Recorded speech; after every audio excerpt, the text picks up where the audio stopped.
Some stories have so great a power that with each new generation, they are reborn. There's a feeling, a passion. But it had to come from somewhere. This was no phantom. Ghosts do not skin their victims. This is the work of an artist. We will make music that the world will love forever. Take the last step to me. You are the angel. You are my voice. I feel him and I hear him. I don't want this feeling ever to go away. The Phantom of the Opera. The all-time horror classic. The Phantom is real. It has a name. Is now a major motion picture. You love the music. I am the music. A lot of people are dead, Mr. Dutton, and the murderer is in your house. Someone is doing murder in Christine Day's name. Our souls are one. No! Robert Englund is You're him, aren't you? the Phantom of the Opera. The Phantom of the Opera. Only love and music are forever.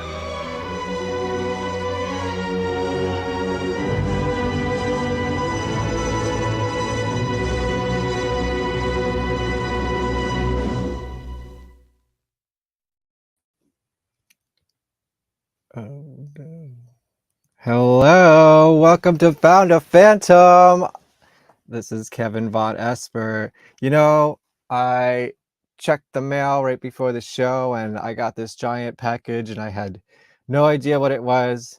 I don't really remember ordering this, but I guess I have this now, which is the 35th anniversary poster of the Phantom of the Opera with Ben Crawford, who I saw in the role twice. So that's pretty cool. And a tote bag too. So now I think maybe I bought this so I could, hide my, I'm really here in the opera house, the house that is, essential to the Phantom of the Opera, except in all of the movies that we watched today. Yes, we're doing something a little different tonight. So bear with me. I think it's going to be a lot of fun. We're going to do a double feature deep dive into Robert Englund's Phantom of the Opera and the sort of sequel. We'll get a little bit of clarification on that later on. Dance Macabre. Either way, they are fascinating films. It's going to be the first time with this many guests on the show, and it's going to be a first time on the show for at least one of them. So are you guys ready to find some phantoms? Found a phantom, found a phantom, found a phantom.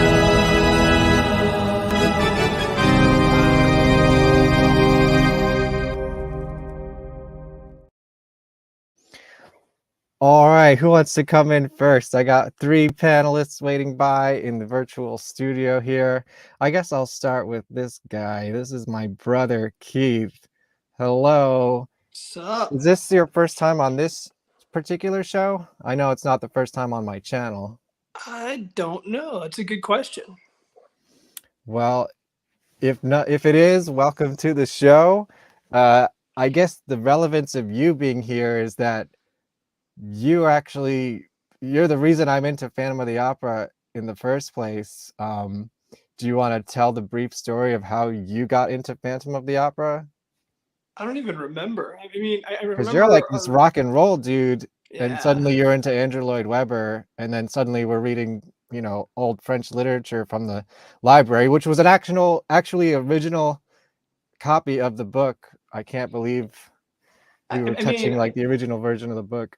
My introduction to Phantom is probably the same as yours with the play, with the Webber.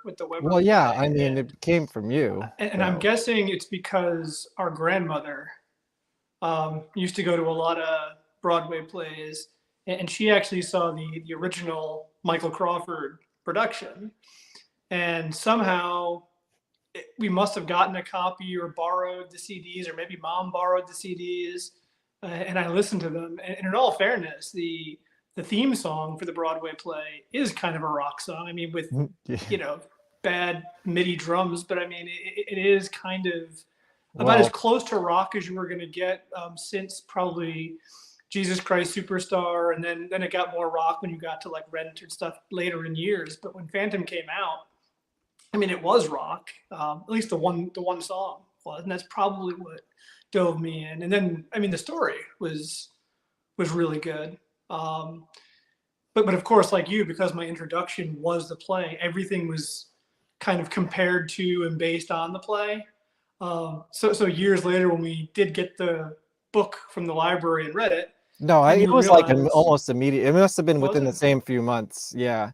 You But like but you like found the music, and then you went to the library. You read the book in one day. I remember that. it's And then possible. you kind of passed it off to me. And And then you realize I was like 10. the play is nothing like the book. I mean, it's so different that it's ridiculous. But because the play was first, I guess you didn't mind. But my guess is if I had read the book before the play, I probably would have hated the play. But Hmm. because I saw the play first and liked it, it was kind of already ingrained into the psyche. And I wasn't going to hate on it because the book was second to me. And then, of course, all the film versions came later, and I know we've discussed privately.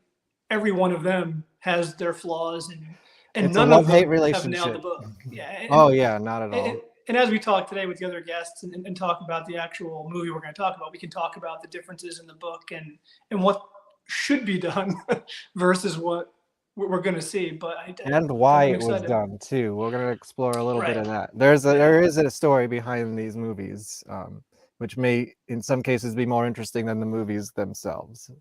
Um, what do you remember your history with this film in particular? Because I'm sure we were in the same room the same time Yeah. when we first watched it, right? I mean, 1989. By then, I was already a Robert Englund fan from, I don't remember V. He was in V. He played like the good alien in the TV serial V. And then, of course, Freddy Krueger, which Well, that came out obviously, in 1984, I believe. right. So you had that precursor. So I was already a fan of Robert Englund from those two.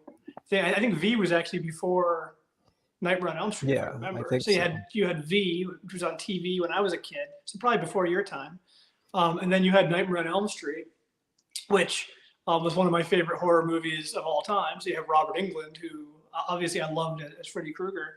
So then you had the play, which was we both loved. So now you have Phantom, and you have Freddy. How could that possibly be bad? So of course, I was dying to see it the second it came out. So we, probably ran to Blockbuster as soon as it Well, was available to go see it. I mean, we definitely saw it years after it was released. I mean, this came out in 1989, and we saw the Nine, play in 1994, so that's probably when we discovered it was right? probably the only version of the movie that was in Blockbuster or anything like that because it Oh, I'm was sure the Lon modern. Chaney version was there. No, it was not because it took Really? me like years to find that. You guys in the audience, these movies were not easy to find back in the 90s. Now you can find them at like, probably just type it into Google and it just pops right up. It was not like that back then. This was the only version of the movie that was easy to get, but it was R-rated, so I don't know if I was allowed to watch it officially at like 10 years old. Yeah. Yeah, and I don't want to get too far into it without the other guests, but I mean, obviously, I loved this movie, but it's weird because it's barely Phantom. I mean, Right. it's about as light Phantom as you can get, but somehow it worked. Somehow it works on its own.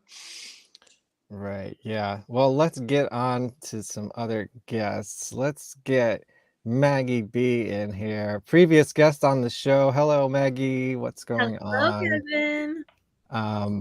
I think we probably dove into your history with Phantom in general on our episode. Go back in the archive and watch it. But what is your personal history with this movie? Man, I was trying to think of my answer when Keith was talking. I had to think back pretty far, and I think I used to rent it from the movie gallery. And I think I remember just kept renting it on VHS until DVDs came out and I could sneak buy it from Barnes and Noble, because I was young and I was like, oh, I can't buy this R-rated movie, but I'm going to figure out how to. And it's just been one of my favorites since the moment I saw it, because I feel like the spirit that Robert Englund brings to the character just feels like Eric to me, and it's always been one of my favorites. He really did try. Robert Englund, he wanted to be seen as a serious actor, I think, after Freddy, and he thought this was like a vehicle to do it. I think he did a great job. I mean, it's more what he had to work with was more of the problem. Although I think it's been beloved by the fan community, and I guess we all love this movie, so it did something right? Yeah. Was this your first Phantom film? Do you remember? No, my first one was Claude Rains. Oh, okay. Yeah. I'm sorry. Oh, no, I was sorry too, because I was like, whoa, I'm about to watch the musical. Oh, no. It is a musical of sorts. Yeah. Okay. My next guest, I think we've been talking about doing this show for like a year since the Dance Macabre Blu-ray came out. And I believe when we met, she had never even done a live stream before, and now the internet's just making up awards to give her for doing them. So thanks and welcome, Mel from My Killer Podcast. That famous laugh. Am I wrong? No, that is actually really true, because I remember talking to you and you were talking about doing a live, and I was like, no. Yeah, you were like really reluctant I'm not to all it. about that. Yeah, now you do like how many a week? Yeah, I know. Now it's like I can't even schedule them out far enough before, I get so busy. I have to like start turning people away, and then I feel terrible. I still don't do them on my channel just because being a host scares me to death. But you're kind of on host of the Red Pack channel. Yeah, kind of. I as little of a host as I can be. I think you're all equals on that one, aren't you? I don't know. That's my perception. Anyways, what is your history with Phantom of the Opera in general? I mean, I know you're not as much from the fan community as we are. You're more from the horror collecting community. Yeah, so I come from a history of collectors. We've always collected movies from VHS all the way up until now, starting with my momster. She got me hooked on collecting movies, and this one was one of them, and she was not filtered at all. She let me and my brother watch whatever we wanted. So I started watching horror at a very young age, and this was one of the movies that I watched. And then I coincidentally started passing on some of these horror movies to my friends, because they would come stay the night at my house, and I'd be like, ooh, let's watch a horror movie. And my mom wouldn't care, and their parents wouldn't know. So you were the cool kid. You were the cool house together. I don't know. I think we're gonna buy some soda and candy and go to Mel's and watch Phantom of the Opera. Yeah, I guess. One friend in particular, who ended up being my bestie and one of the oldest friends that I have, we watched it together, and she absolutely loved it, and I absolutely loved it. So we kind of grew this little obsession over this particular movie with Robert Englund. And I think a lot of it stemmed from A Nightmare on Elm Street. We had seen him in that, and we absolutely loved it. So to see something else, to see him in a character other than Freddy Krueger was like mind-boggling, Yeah. And then when we saw this one, it was mostly the music in this one, I think, that really drove her and I specifically, but it was also like the practical effects and his face and like that whole end sequence of this movie that really captivated us, and we watched it millions of times. This is the movie we used to rent from our local video store. So my mom bought it for me, and I've had it my entire life, so I'm gonna keep it forever. Wait, let's get that label on the cassette tape. So it has the cute little Be Kind Rewind sticker, but then if you look right here, it has my local tape store, Movies America. stamped on it, which I didn't even realize that they did that. But so that's super cool, and it pulls at my heartstrings to know that I have this, and I'll always have it, and I'll keep it forever. And that was the tape. That was the one that we rented all the time. I'll match you here. This was probably, as we were saying before air, probably Keith's copy that I've stolen from him over the years, I guess. I don't know. I have the archive, so we probably used to rent this from Captain Video. That was our local Oh, nice. store. Yeah. I don't know. That's not really a label for a video store, but very cool. I did want to say I did not plan this around Robert Englund being in the news this week, and his documentary about him is coming out like next week or something like that, right? Oh yeah, Does I saw anyone... something about that. Yeah, I did not plan this. I've been trying to get this going for probably half a year, but I did want to highlight this, that he is officially retiring from Freddy Krueger. No. And that is his big news as of 2 days ago. So is he retiring the same way Kiss is retiring? Yeah. yeah, because he wants to pick his own replacement. We were hoping he had one more movie in him, is I think what we were hoping for. I'll offer him enough money and get a decent script, and he'll be back. Well, here's the thing. I think he just did an episode of The Goldbergs as Freddy Krueger. He did. So I guess that was his last hurrah.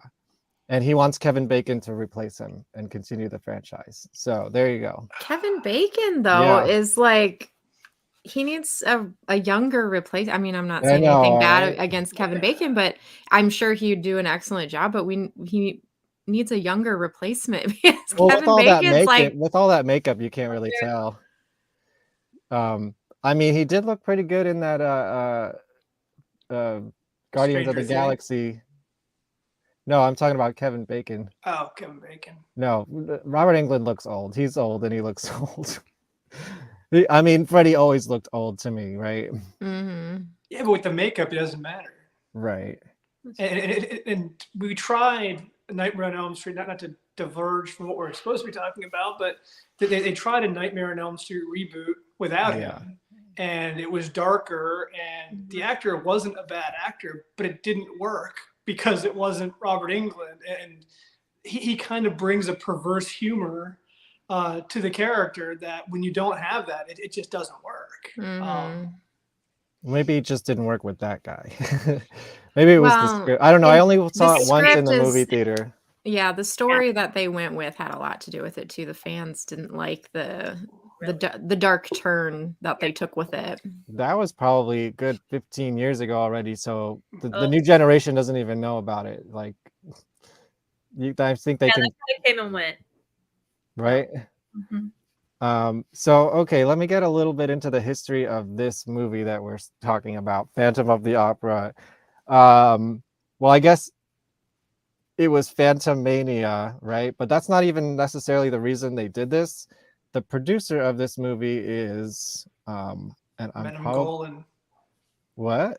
It's Menem Golan. I don't know if I'm gonna butcher his name, but I think it's Menahem Golan, who ran Canon Films, which I forgot that prop, but he made one of my favorite movies, Masters of the Universe, with Dolph Lundgren and Courtney Cox. Superman 4, Captain America, all those cheesy films. Have you guys seen the documentaries about Canon Films? No, I think there's 2 of them. I saw at least one of them. It's interesting if you're into that kind of stuff. But this guy, I guess, had just split from Canon and started 21st Century. I think it was called 21st Century. And one of his first signings was Robert Englund for, I think, a 2 or 3 picture deal, right? So Phantom of the Opera was written as a 2-part series. I apparently had a full script for the second part, and it was apparently even better than the first one.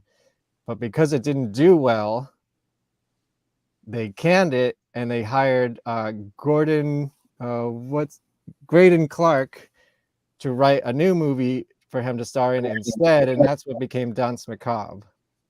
Although it does have eerie similarities to Phantom, I think it was actually a brand new script, but we'll get into that later. Yes, I sent you a copy of what the original script was. Yeah, I guess. And it doesn't sound better than this one, to be honest.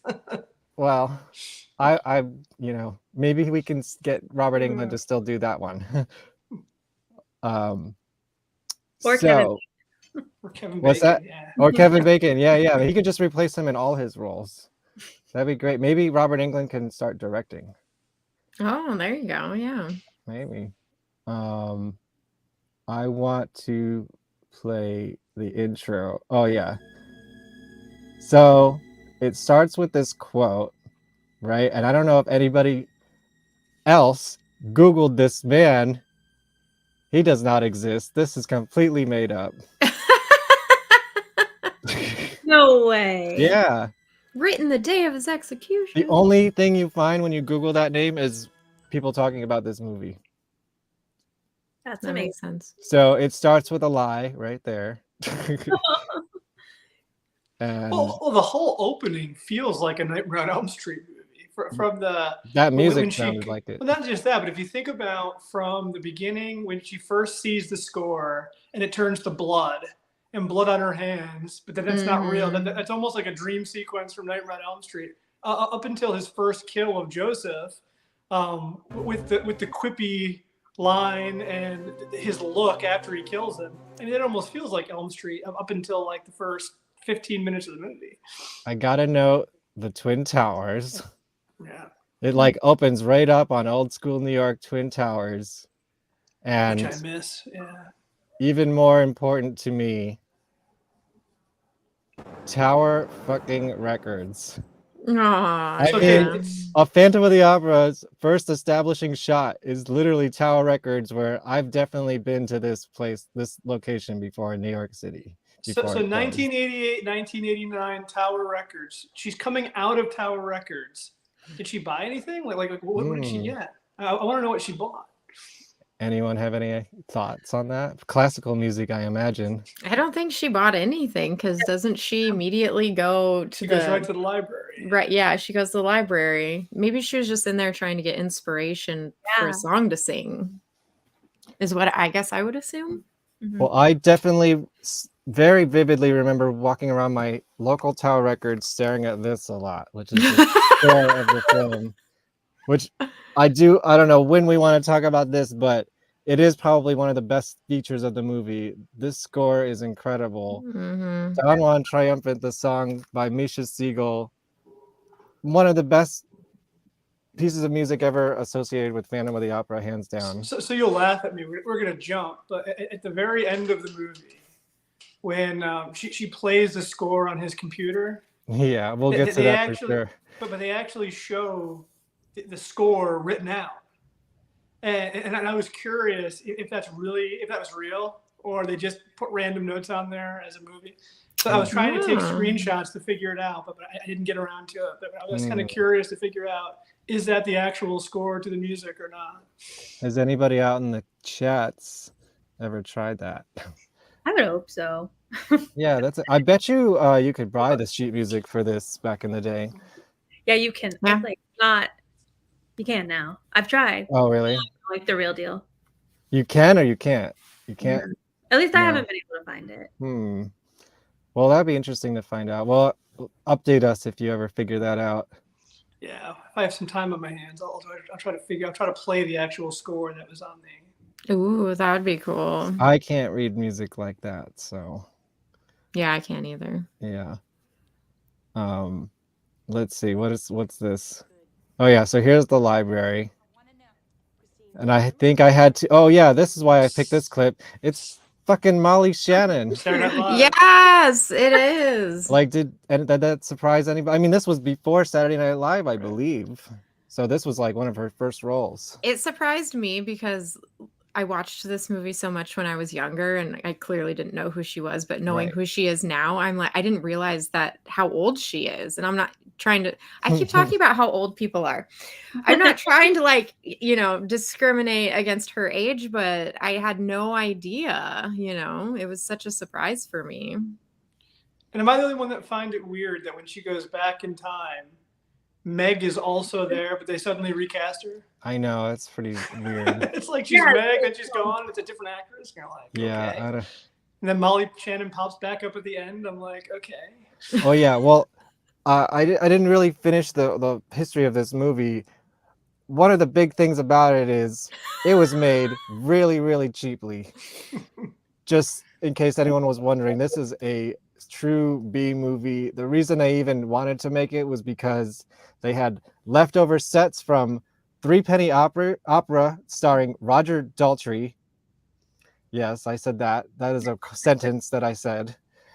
And they were from London, so that's why the story got switched from Paris to London. Yeah, it was filmed in Budapest. It was filmed in Budapest, yeah. And it was because the Gaston Leroux estate in the United States had just become public domain. So cheap filmmaker Menahan grabbed that shit right up and was like, we're making Phantom of the Opera. Let's get Robert Englund over there to Budapest. So I don't know. Molly Shannon wasn't a big star yet, but I don't know if she's still a big star, to be honest. Well, she was on Saturday Night Live. I wouldn't call her a big star. I suppose that's fair. Yeah, she just came out with her autobiography, and I went to Barnes and skimmed through it just to see if I could see any mention of anything in this movie, and I did not see it. Oh man, deleted chapter. Come on, Molly, spill the beans. Come on. She's probably like, I mean, what? It's interesting to hear how actors feel about the movies that they do. It seems like a lot of them don't like their oldest movies or the first movies that they've done, and it's a real shame because those are the ones we all have nostalgia for. right yeah. I have a clip. Where is it? I wanted to highlight the blood pages because it's just so bizarre. I'll just drag it in here. So what do we think about the time jump? That is something that was kind of unique to Phantom of the Opera, the story at this point. I don't understand this scene. It doesn't make any sense. It's spooky. It's spooky. It's foreshadowing, maybe. Foreshadowing that something bad's going to happen. And the time jump is weird, too, because I think I just rewatched it again today just to refresh my memory. And I always kind of thought that she was going back into her past life and reliving it. But at the end of the movie, which is actually right from the novel, which is kind of cool, where she wants him to play Don Juan Triumphant. He doesn't want to, but she begs him to do it, so he actually ends up playing it. And she starts singing along. And he goes, how are you singing this? I have never played this for anybody. And she goes, I've sung it before, which means it's not a past life. It means that the beginning actually happened in her life before this scene because she knows the lyrics to the song she's singing at the end, which happened hundreds of years before she was born. Music lives forever. Yeah, see, and it's weird because he tells her to come back to me in the beginning when she gets hit. So I'm like, did it already happen? But she has to go back. It's on a loop. You know what I'm saying? Mm-hmm. See, I thought the same thing. I thought she was like reliving a past life. But then they put that little piece in the beginning about this guy murdering all these people. He was obsessed with this one singer. So then this time, because I rewatched it today too, and I was like, well, maybe this time she went back and she was living the life of the woman he was originally obsessed with, but somehow like in her transition, things got jumbled and she's remembering things from before, but also remembering the things of the woman of the time kind of thing. I don't know. Welcome to this episode of Explaining the Plot. Yeah, that's a mystery. I don't know. A mystery never fully explained. Boom. Had to do it. Yeah. Apparently this was a very expensive camera filming. This is actual glass shattering, filmed at like 100 frames a second or something like that. So that's where their whole budget went to. Robert Englund and this shot right here. Just so everybody knows. And Which yeah, go ahead. it kind of reminded me of that scene in the labyrinth, when she's in like the crystal ball and it breaks and she's like falling or whatever. I was like, oh my God, this is giving me labyrinth feels, but also kind of Legend in a way with the horse and the camera shot.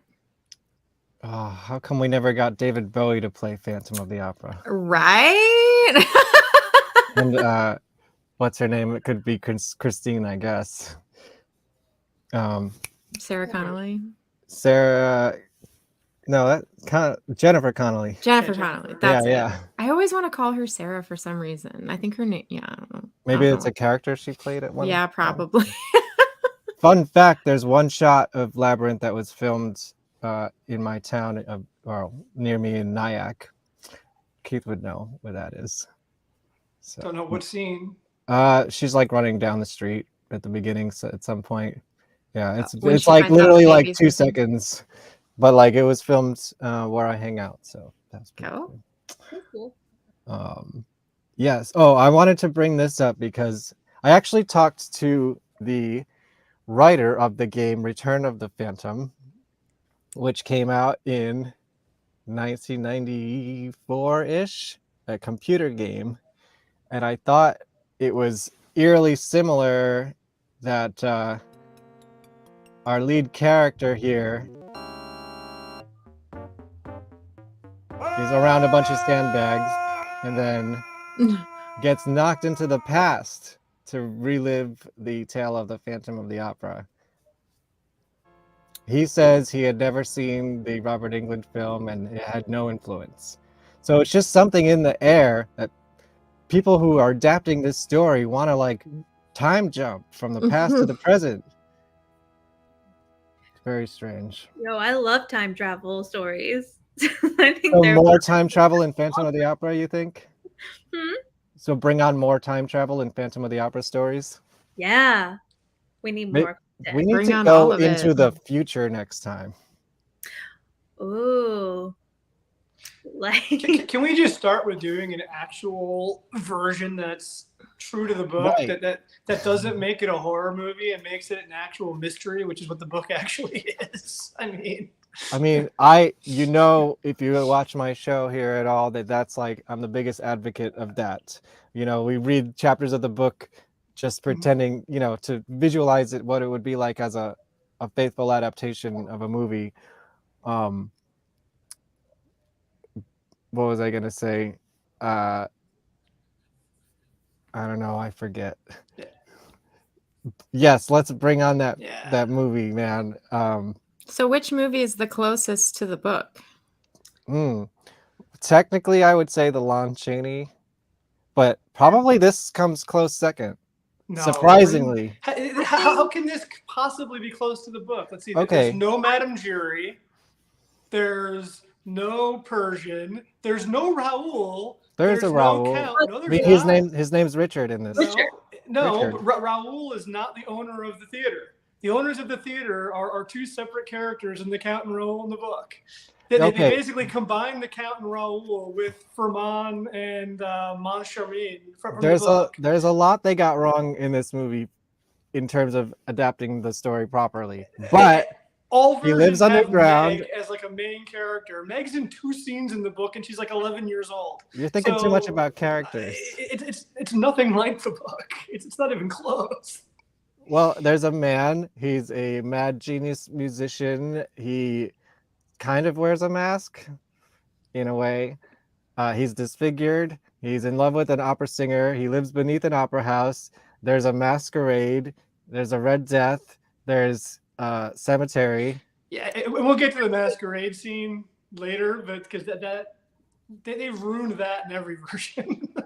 To be honest. There's a rat catcher. Oh yeah. There is. Oh. So, you know, they got some of the bit parts right. I mean, there's a lot wrong with this. He does This not is go good. I take mean, out the horse whole in the premise of book, the but original book is she has to make a choice to save everybody in the opera house from blowing up, or having her love drown in a torture chamber. Yeah, that's not done in any of the main versions. I agree. Yeah. It's And horrible. this is a testament to how bad every other version is. That Yeah. this, I would say, is like the second Now, closest to the now book. I don't think this is close to the book at all. Would you think this is closer than or not than Andrew Lloyd Webber? Actually, no. I think Webber got a lot right. He got a lot wrong too, but though. he got a lot wrong too. This is true. But I think Weber's closer to the book. At least he has Madame Giry. At least he has Raoul and the Viscount, or the Count and Raoul and the two owners, and he has the Phantom playing games with the owner. It's just like he does. I think there's a lot. The Weber version, well, Tim Rice, but we got it right. I mean, honestly. So, what, Maggie, you're kind of an expert in the field. What do you think? Well, I think Lon Chaney's probably the closest to the book. That has a mangled history as well. So it has all the big beats, I think. But talking about this movie, I think what gets it right is the cemetery scene. Yeah, it's a great scene. scene. That really brings the essence of kind of what you're thinking is happening at Perros when Robert Englund's like walking. You can't really see him, but you see his shadow, and I think that's amazing. And then also the dressing room scene. It's interesting how they tackled that with just kind of seeing his figure floating through all the glass throughout the room, making the mystery about him. And I feel like we don't ever get a really good dressing room scene in any of the versions. So I really love that because it seems such like a big part. And I guess there was a mirror, even though she didn't go through it. I guess she went through it to get to the past. Is that the mirror scene? Yeah, really. I never really thought of it that way, but yeah, me neither. They had a Joseph Bouquet. Yeah. They did. So, you know, there's a lot of things about it that I just felt this one combined too many characters. Like it combines La Sorelli with.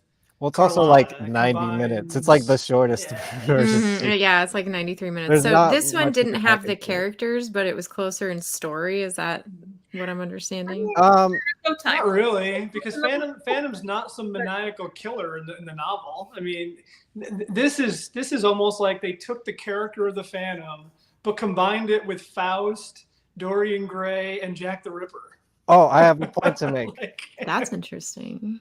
Faust, even though they went a little too literal compared to the book, you know, in adopting Faust. Faust is what they are performing in the book. Faust has they even got the song right, the Jewel song.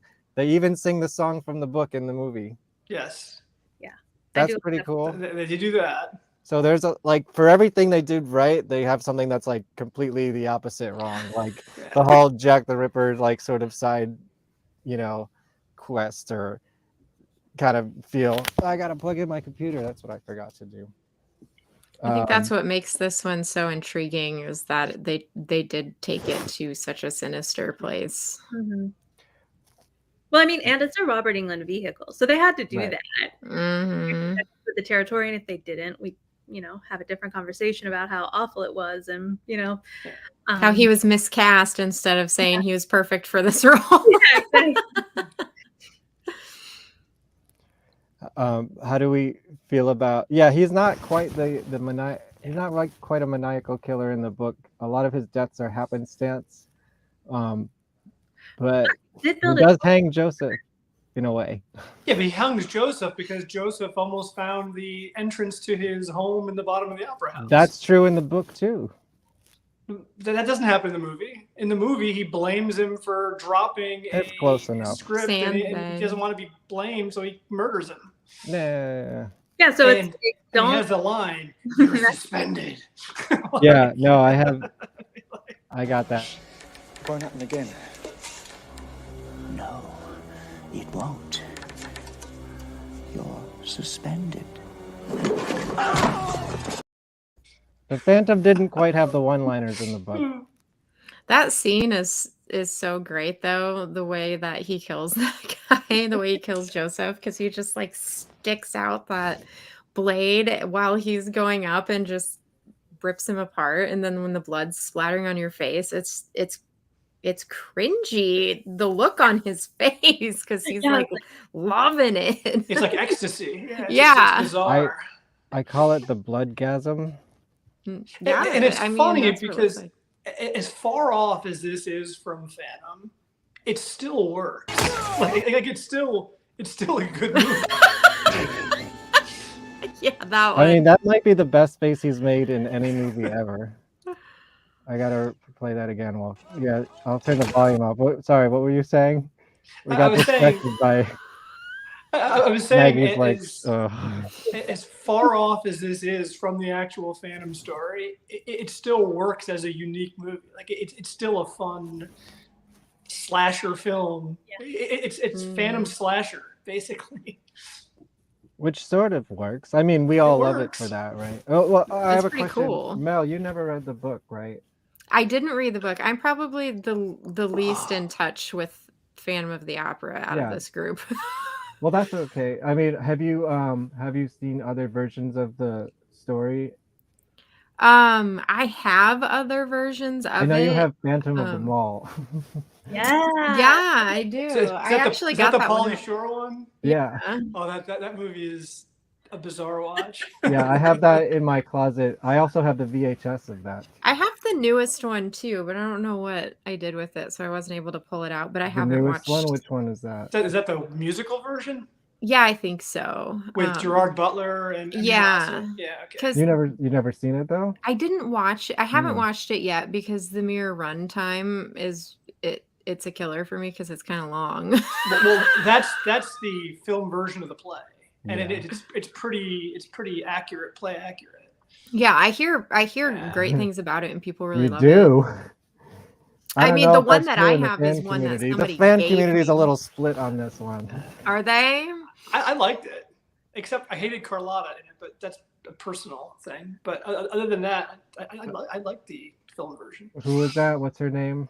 Oh God, Minnie it was Minnie Minnie Driver. Yeah. Minnie Driver. Yeah. I mean, the Who- only reason why I have it is because somebody was so passionate about me watching it. They gave it to me, and I was like, okay, I'll watch it. And then I saw the runtime, and I was like, Yeah, I mean, it is a musical. Yeah. It's the It's. We could have a whole other episode about that one. There's some giant issues with it. Although, at the time I was like, I have to love this because it's the thing that I've always wanted. And now 20 years later, I'm like, yeah, it's maybe they shouldn't have cast a 16-year-old. Yeah, Emmy Rossum was good in it though. I liked Emmy But Rossum. she was 16. There was no chemistry between her and like a 30-something-year-old Gerard Butler. But there's It's chemistry fucking in the weird. book between Christine and a human corpse. Yeah, but at least she's I don't of think age. so. At least she's like, 21, 20 22. something, yeah. So yeah, it's weird seeing them try to have. Anyways, we're not talking about that one. Maybe we'll have Mel back for that one because have I'd to- love. I'll have to That's, watch that's it. interesting. It's hard to find someone in this community who has not seen that movie before. But Mel, have you seen the Broadway play? Right.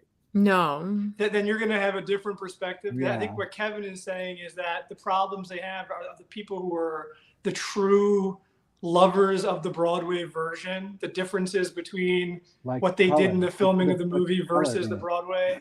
Even though it is Weber, even though it is the same songs, even though it is. So you might not have the same problems as some of the But other people. Oh, that's interesting. Mel does love Joel Schumacher, right? I mean, he made your favorite Yeah. movie ever. Yep. What's your favorite So- movie? The Burbs is my all-time right. favorite movie, but Okay, I'm baby. also a huge Lost Boys fan. Oh, nice. So maybe and I think it was even back then in the 80s that Weber was like, this is the guy to do the movie. Like he had him in mind for that long. And I think it was because of that. Doesn't one of the Corys sing a song or something in it?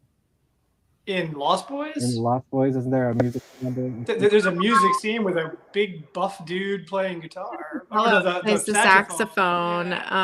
But Corey Haim also kind of sings in the bathtub, but it's not like a big musical. I believe that's what Andrew Lloyd Webber was like. This is the guy for it. Corey right. Feldman sings that song, like the main song from the movie now in his live shows, but that's a whole different thing. Yeah, Oh, he really? does. He does do that. Oh boy. Yeah, that'd be an interesting show to see. Let me see what I got here. Okay, we got to talk about candles because there's way too many fucking candles in this movie. But that sets the mood. I know, right? but you know what? If we want to talk about comparisons to the book, here's what all of them get wrong. There was no candles; it was all gaslight back then. Right. Well, I mean, where are we talking about the candles? Are they in his lair? Just maybe. like there's like a million candles in his lair. But his lair wouldn't be part of an actual building that had gas lines. Yes, so it you is. figure- In the book, he has an entire house built to the modern standard with gas But when did he? Well, and plumbing. Well, the book is also protected by a lake. This is in a sewer, to be fair. Yeah, that's and it's built. He does not live in a like sewer. He lives in a lake. Also, I have electricity, but I love candles. I was just It going to looks say, if cool. this was in the time of gas lighting, I'm sure that they still utilized candles quite a bit as well. And to be honest, you can't have the ending without the candles. Right. I know. So it's kind of important to the plot. I'm sure they're copying Andrew Lloyd Webber with that aesthetic because he has all the candles rising from the stage. It's funny you say that because I was almost asking myself watching it, I wonder if the people who wrote this movie actually read the book or just saw the Webber play and took what they thought of the play and used parts of it to write this, because it seems like the stuff they did do is more right out of the play than from the book. The special features, and it sounded like at one point somebody mentioned something that this was written before the musical kind of made it to the US, so a lot of them hadn't even seen it yet. Yeah, that could be true. I mean, written, I don't know. It came out in '86 in filming. London, and then '88, I believe, in New York. So it was very fresh. Yeah. Anyway, candles. Yes, it's this big storyline, but that's one thing that most of the versions get wrong. He has a fully modern house that he built under the opera house with gaslight. I noted in this version, when they were showing scenes of his lair, there was other things that he wrote in the background. One of them is called The Immortal Vision, and the other one is called The Illusion of Time. Ooh. And I just thought that was interesting footnote. So do we think that the Phantom is causing this time jump in some way? Well, he's like immortal, so I think he's just like waiting until he finds her in each era. That would make sense to me. And that's bizarre too. And that's where it crosses different movies and different themes. Because in Faust, he's not supposed to live forever. The music is supposed to live forever. He says your music is supposed to live on, like Beethoven and Mozart, is what he's promised when he's signing the deal with the devil in this movie. Yet then that's where it almost has like that Dorian Gray, or maybe they stole it from Phantom of the Paradise, where you live as long as the music lives, right? Because they say the only way to kill him is to kill the music, which to me felt like almost like they wanted to do a Phantom of the Paradise Easter egg. Yeah. See, I have all these movies. Have you seen that one? I have seen pieces of this one. I haven't seen all of it yet, but I've I definitely seen really want to do a double feature on that one, but the double feature I want to do is there's a documentary that they made about the fandom about that movie in Canada, because it's like a huge hit in Canada. The problem is, because of the pandemic, it was never released properly yet, so he's still kind of like touring it. You can't see it like streaming or anything yet. So I'm waiting patiently. Paul Williams is still alive, which is crazy. Did he make it? Paul Williams music. Well, the documentary, is he? No, but I'm sure he's featured in it prominently. Paul Williams, who wrote The Rainbow Connection, plays the devil, and that's very yes, in a very Faustian role. Okay, how do we feel about the sewing on people's faces instead of wearing a mask? Again, nothing like the book, but I thought it was a pretty cool, gory, I'll kind of accept it. modern context for it. Because we know how bad Phantom movies get with Dario Argento's version, who doesn't Pretty even boy. wear a mask. He's.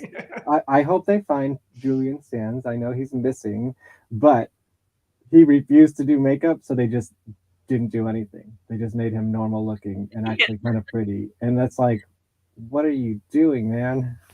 And again, if you want to go to what they got right, I mean, if you think about what he would look like without the fake skin on his face, he almost does kind of looks like a corpse, which is what the Phantom is supposed to look like. He's supposed to be He is ugly. just a bony corpse, and he does look like a rotting corpse in this. He does talk about how in some scenes this actually was more makeup than doing Freddy, because they would do the makeup and then they'd have to put the other makeup on top of that makeup. So it's like two different applications, you know. I think it's brilliant because it definitely has that sinister aspect to it, but it also it's still encompassing the mask in general, because you know it's like a mask, but it's a different version of it. Yeah, I accept it. It's and I also love, but I accept it. I also love how they treat it in the different time periods. So when you're back in the past and you don't have modern technologies, he has to keep killing and he has to sew it on and it keeps rotting so quick. Whereas at the end, when he has almost like, I don't know if it's 3D printed or whatever he has, but like full skin mask, but there's no scarring and and you can almost see how technology over time improves his lifestyle, which I thought was kind of a fascinating take. Yeah, as modern as those MIDI machines.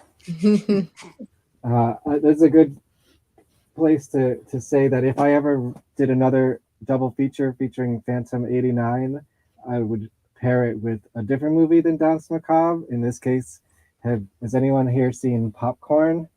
Oh yeah, I have that movie too. Have you watched it? Yeah, I did. Okay. I consider this a Phantom of the Opera movie. You know, that's funny that you say that, because when I was watching it, I was definitely getting the vibes, but I'd never actually heard anybody make that comparison. Well, I don't know if you noticed, but Jill Sholin stars in both of them. No, I didn't notice. So this is, yeah, does Jill. that take place in a movie theater? Yeah, it's yeah. a movie theater. I think I saw it a long time ago. I don't remember it. There, that's the other poster for it. And I bring this up now because this sort of Phantom character has the same sort of like, I don't know, do I have that? Modern sort of people's faces, as not sewing people's actual faces, but like he makes like faces to put on to look like other people. Yeah, he like changes his character throughout the movie based off of what face he's wearing or whatever. Right. Yeah, it's actually a mystery kind of who the killer is. There's definitely script problems with this movie as well, but it's interesting because I want to think that it's the movie she did directly after Phantom of the Opera. It came out in 1991. So she did basically two Phantom of the Opera movies in a row, and they have similarities to them. So Popcorn, yeah, I have it on DVD too. Very cool. Dee Wallace Stone is in this one. Yeah, that's a very interesting movie, I'll say. I consider that a Phantom movie, and the only two Jill Sholin movies that I've ever seen. Although she apparently makes music too, even though they overdubbed her in the movie. I don't think she sings opera music. It's more like acoustic rock or something. Okay, we did the Bloodgasm. I talked about the Jewel song. That's something they got right. Credit to, I love hearing Faust in Phantoms because it's actually book accurate. How do we feel about Carlotta in the bath? And I guess Carlotta in general. I think her attitude is right, and she's, you know, a brat, and I think it's perfect. And I love her conversation with Bill Nye. I think it's fun. Yeah, I have to just play this little clip.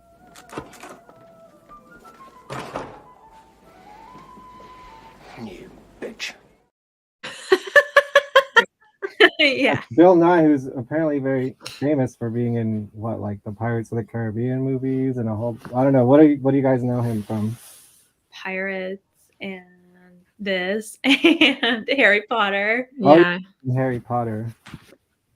Right. I loved his acting in this. I don't really know much of his other roles, but I thought he was really brilliant in this. It just kind of like pops up in different things.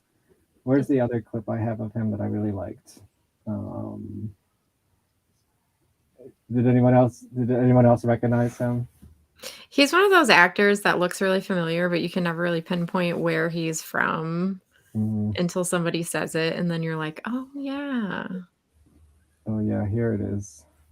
I love this little scene too. For 300 a month in a private box, I'll risk a gypsy curse. On opening night. No. I love that scene too when he's like, no. Yeah, Try. not that crazy. Yes, The Phantom has a private box. Yeah. I don't know if they mentioned, I think they call it's like box 19 or something like that. It's not box 5, but it is a private box. So they got that part right. Yeah, and they did a lot. I mean, Bill Nye played the manager of the opera house exactly the way I pictured that character in the book. Just always aggravated. Always aggravated, always, on edge, always. And even in the box, there's a scene where after Christine sings, you see the Phantom leave a flower on the edge, and then he leaves the gold coin on the chair. Now in the book, I think it's a box of chocolates and a gold coin. So that's fairly accurate to the book too, which I thought was kind of a nice little detail. Yes, but as an artist in this movie, he is not a ghost because artists do not skin their victims. Ghosts do not skin their victims. This was no phantom, Davis. Ghosts do not skin their victims. This is the work of an artist. I mean, they're really hamming it up in this movie. You got to give them all the credit. Yeah, They're giving it their A game, even in a B scenario. Yeah. I feel like they all bring it, and they all like are believable to me. Like I don't see anybody that sticks out like, oh, they're a weaker actor than the rest of the group, you know? And then, okay, here's where we get into the London aspect of the story, which is totally does not have anything to do with the book. He's walking around town. He's picking up sex workers. He's paying them well, so credit to him for that. That's very progressive. They're very happy with him. And he kills some, I don't know, what do I call them, goons? Did people say that anymore? So is he picking up the sex? It's more like a role play, right? Because he wants them to be Christine. Is that a substitute for the Andrew Lloyd Webber mannequin that's creepily in his the creepy sex doll? Creepy sex doll mannequin from the play. Which is not in the Joel Schumacher movie, really, kind of. But it's just a bizarre part of the play. You're like, why is there a creepy mannequin? There's no sex workers or sex dolls in the book that I know of. No, there's not. Good to know. Yeah, sorry. Or Dang. You're welcome. I welcome that to the story because, the Phantom does get a hefty, nice paycheck and he's got to spend it somewhere, right? Yeah. He's not like he's just hanging out there all the time. He is out about town and buying stuff, presumably, But it's funny because that's where they get Jack the Ripper wrong too, because Jack the Ripper only killed prostitutes. In this case, he gets a prostitute, but he doesn't kill her. So are they trying to imply that he is Jack the Ripper as well as the Phantom? I don't think they ever say it. It's just kind of, well, if you think about in that time period, who was the serial killer in London? It was Jack the Ripper. Yeah. Historically. Are there any movies about Jack the Ripper? I never really watched any. I don't know. There's a modern one called Jack's Back with James Spader. Really? Oh. But it's not about Jack the Ripper. It's kind of just like a killer is mimicking Jack the Ripper. Kind of. James Spader. Love young James Spader. I know. Yeah. I got Secretary in there somewhere. Oh my god, I watched that for the first time this past week. Oh, really? All I could think about was him in The Office. I was like, ooh. But I liked it. Yeah, and what? Sex, Lies, and Videotapes, right?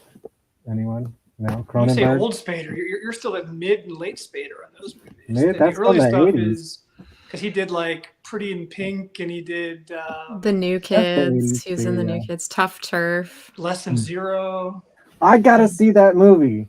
That's a good movie. I can't. Is it on Blu-ray or anything? Does anyone know? Less Than Zero. I've never seen it. There's a scene in a famous like goth club in LA that Haunted Garage used to play all the time. If everyone knows, I'm doing a documentary about this band, Haunted Garage, and it's featured in this movie along with a song. I believe I'm getting this right, that Glenn Danzig wrote for Roy Orbison, something like that. Produced by Rick Rubin. I don't know. It's a whole thing. But I can I tell gotta see you, this movie. Less It does Than look like it's Zero, on Blu-ray. It's based on a book by the same European author who did version, at American Psycho. So if you liked American Psycho, it's the same Oh, yeah. author. And I think the main character is the brother. Well, the character is the brother of the guy from American Psycho. He could play the Phantom. Yeah. American Psycho. What's his name? Christian Bale. Christian Bale. Sure, why not? He's a little, but he's pretty big and expensive, I guess. Yeah. Well, it should be big and expensive. Hello. It's the most prestige. It should be. Yeah, and I believe, I don't know, I have a huge archive of Phantom movies that not many of them have nudity in them. So this is one of the first and only. Well, if you listen to the commentary tracks, I forget if it was on this one or if it was on the Dance Macabre, but basically he said for the Canon films there was a mandatory female nudity shot that was required in each of these movies, that they had to put that in for the contract. Both of these movies hit that quota. Lord. Yeah. I watched that too. It was for this movie. I was like, ooh. Yeah. Yeah. I mean, it was the 80s, 90s. Hey, that's how to market movies. You know, what was I going to say on that? Which is funny, because I think it was on the chapter you talked about in the book. I think it was with Maggie, where you guys were talking about how they say Christine is so proper and good, like over and over and over and over again in the book. Virtuous, right? She's so virtuous. Yeah. And yet everyone's concerned about her purity. Right. And yet here it's like, Yeah, but she's not naked. It's she's half naked in the scene where she's reading the review. She's pretty, yeah. They put her in some clothes. Yeah, Robert Englund does speak a bit about that in the commentary. He's like, there's that damsel in distress again. Gotta have it. I was gonna say there is some nudity in one of the versions of Phantom of the Mall, and it is actually someone who's in my documentary. So very cool. It was Michelle Bauer. Anyone? Mel, you know Michelle Bauer. Scream right? Queens. I know Michelle Bauer. Yeah, I think so. But And I'm trying to Sorority think Babes of the and nudity Nightmare. scene you're talking about. Is it They're the just, one when they're just like changing in the like the changing rooms, and like the securities are watching it on the TV. Oh, because there's cameras in there, right? Some versions, because once Pauly Shore got famous, they remarketed it as a PG-13 movie. So that's the version most people saw until that Blu-ray came out. Yeah, because that's the version that I saw, and I remember thinking, "Oh, that's disgusting." They had the cameras in the dressing rooms and stuff. So before every interview for my documentary, I did a warm-up question, and I asked them what was their favorite version of Phantom of the Opera. And for her, I said, "And is it yours, the one you're in?" And she was like, "Oh yeah." It's pretty great. Yes, tonight your name is Christine. Oh yeah, so then we have some more killing. You're a thing from hell, and you, sir, are hellbound.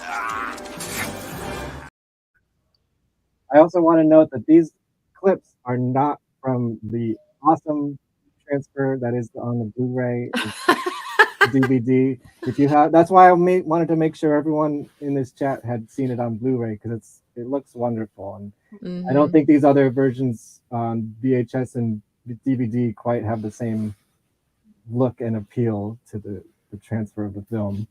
And yet we all fell in love with it on VHS, so there's that. Yeah. Mhm. Yeah, and now, so then when I watched it on Blu-ray, I was like, holy shit, this is actually look like a beautiful looking movie. Yeah, you It's fall like in love such a with the good director. story on the VHS, and then you fall in love with the visuals and the cinematography on the Blu-ray. Yeah, because you can actually see it. I think it's one of the most fantastic looking Phantom movies in existence. He really got those reds. Dwight Little did some good stuff. outside Halloween 4. I mean, outside the musical version with Butler and Emmy Rossum, isn't this the most modern Phantom movie? In terms of like release date or just storytelling? Release date. No, but No? big budget wise, yes. From like a major studio, yes, probably. Which means it's been about 20 years. It's about time for a new one. Yeah.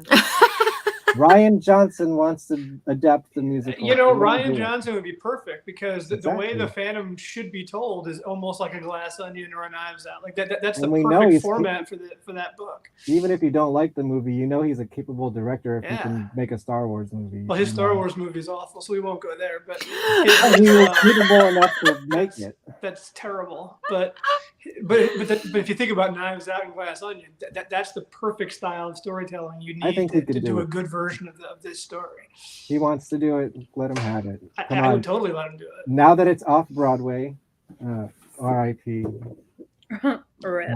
Yeah. Maggie went to the final show. But it's still in London. Yeah, it's still open in London, but I think But it's different. It's not the brilliant it's original. not. Yeah, they changed it enough where it's not the original anymore. Close, but not quite.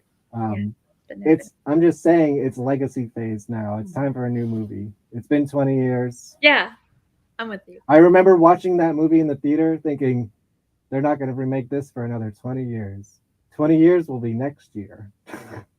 Oh God! Isn't that crazy? Oh, I know. Sorry. Were they supposed to make it with the Dark Universal with Tom Cruise's The Mummy? Was Phantom in that? It was it was like way down in the docket, but yes. Oh, be happy they didn't do it then because that Mummy movie was terrible. I never saw it.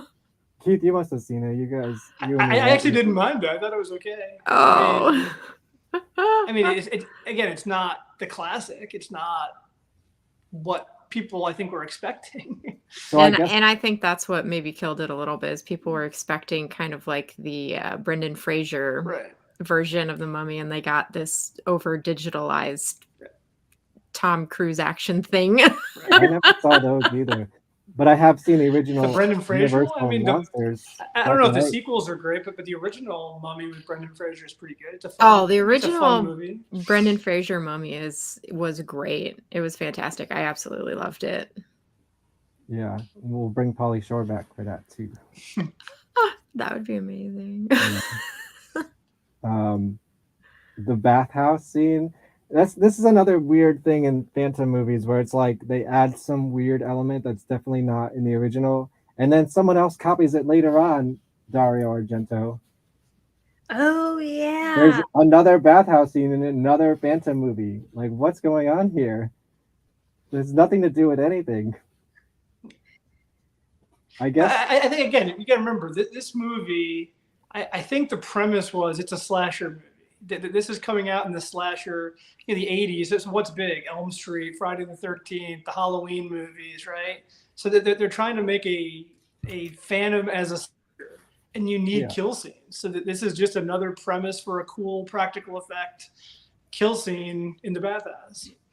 Yeah, it was all right. Yeah, it's cool. This, I like the blood on the cloth. Very low budget, but effective. And then we get to the graveyard scene, and kudos to them for having a graveyard scene. I will say there was a graveyard scene in the original version of the Lon Chaney film, the New York premiere of it, which is now lost to time forever. Apparently, there's a couple stills of it, but no video that exists anymore. It was too scary, I guess, for audiences back then. I guess there is a graveyard scene in Andrew Lloyd Webber's Phantom. The graveyard scene was scary? In the original Lon Chaney film. I don't see how that was scary, because that wasn't exactly a scary scene in any of the movies or the book. Because it's was a great like scene. Because for most people, it was the first horror movie they had ever seen. And, like, people did not know how to react. I mean, people were passing out in the theaters when he took his mask off. They were kind of like, you know, it's just like too much for them at the time. So they cut it out, and now it's lost to time. Yeah, and I think I heard Maggie, I think you said on your last appearance with my brother, and I agree with you completely. I think this is the best cinematic version of the graveyard scene. It's just shot beautifully. It's great. I do have some questions, and one of which is, why does his violin become a weapon at the end? Wait, I think I have a clip. Is this it? Yeah. Looks great though. Although, is she supposed to be seeing him? Because he's supposed to be a ghost that's not seen. Or maybe she's just hearing him and we're visually seeing him. Well, didn't she just say father? Right. Yeah, he's supposed to be her father, which is kind of weird. No, he's not supposed to be the But father, because he's supposed to be a ghost sent by the father. No, because in the book, the Phantom says, "I'm going to play your father's violin." Yeah. And he's the angel of music, and he appears in the book there too, because remember, that's when Raoul follows him into the caverns and the Phantom attacks him. Well, he throws some skulls at him and leaves him for dead. In the commentary, maybe for the movie, they were saying that they had to put this scene right after she read the review, because she had to be so distressed and upset about what was said about her that she might believe what was going on, or, you know, would just get into this carriage with a stranger, you know, and go off. Like, right. That makes sense. Yeah. I'm going to get to the carriage in a second. I have some questions about that. But yes, there is a graveyard scene, and it's cool, but the context behind it is all wrong. Because in the book, he tells her he's going to be there. Correct. Be there at midnight. Yep. I will play your father's violin at his gravestone. And Raoul sneaks out his window to follow she invites her. Raoul there. Mm-hmm. And then he... No, she doesn't invite Raoul there. She tells him Raoul it's sneaks happening. out of his window. He sees her leaving. No, I know, but he invites her to Paris in So did she general. invite him, or did she just say, "I'm going there"? I think she says, "I'm going okay, there." I think he mentions he's going, kind of implying like, hey. Because when he shows up to meet her at the restaurant, she's upset. Yeah, she's like, is she upset, or is she just like, oh, you did come here? I think she was happy that he was there, but then he starts interrogating her about the voice in her room, and she gets big. He gets very I don't know, like all of aggro about it. But of course, you can't have that here because there's no Raoul. Well, it's Richard. Richard. Do you guys recognize Richard, by the way? No, who is he? He's a Pretty Woman. Oh yeah. Who's he in Pretty Woman? Who is he in Pretty Woman? He's like the rich guy's grandson that has like a moment with Julia Roberts at the polo match. I'd have to rewatch. Interesting. Yeah. That's Every cool. time I watch that, I'm like, oh my God, Richard, what are you doing here? When did that come out? That must have been around the same time, right? When did that come out? It must have been around the same time. Probably around the same time, yeah. Late 80s, early 90s. Nice. Okay, I have questions about this carriage. Because it's like, okay, he lures so this is in replacement of her going through the mirror in the book, because this is when he brings her to his lair. Does she get confused when it's like, I'm going into this mystery carriage and it's just taking me back to the opera house where I just came from anyways?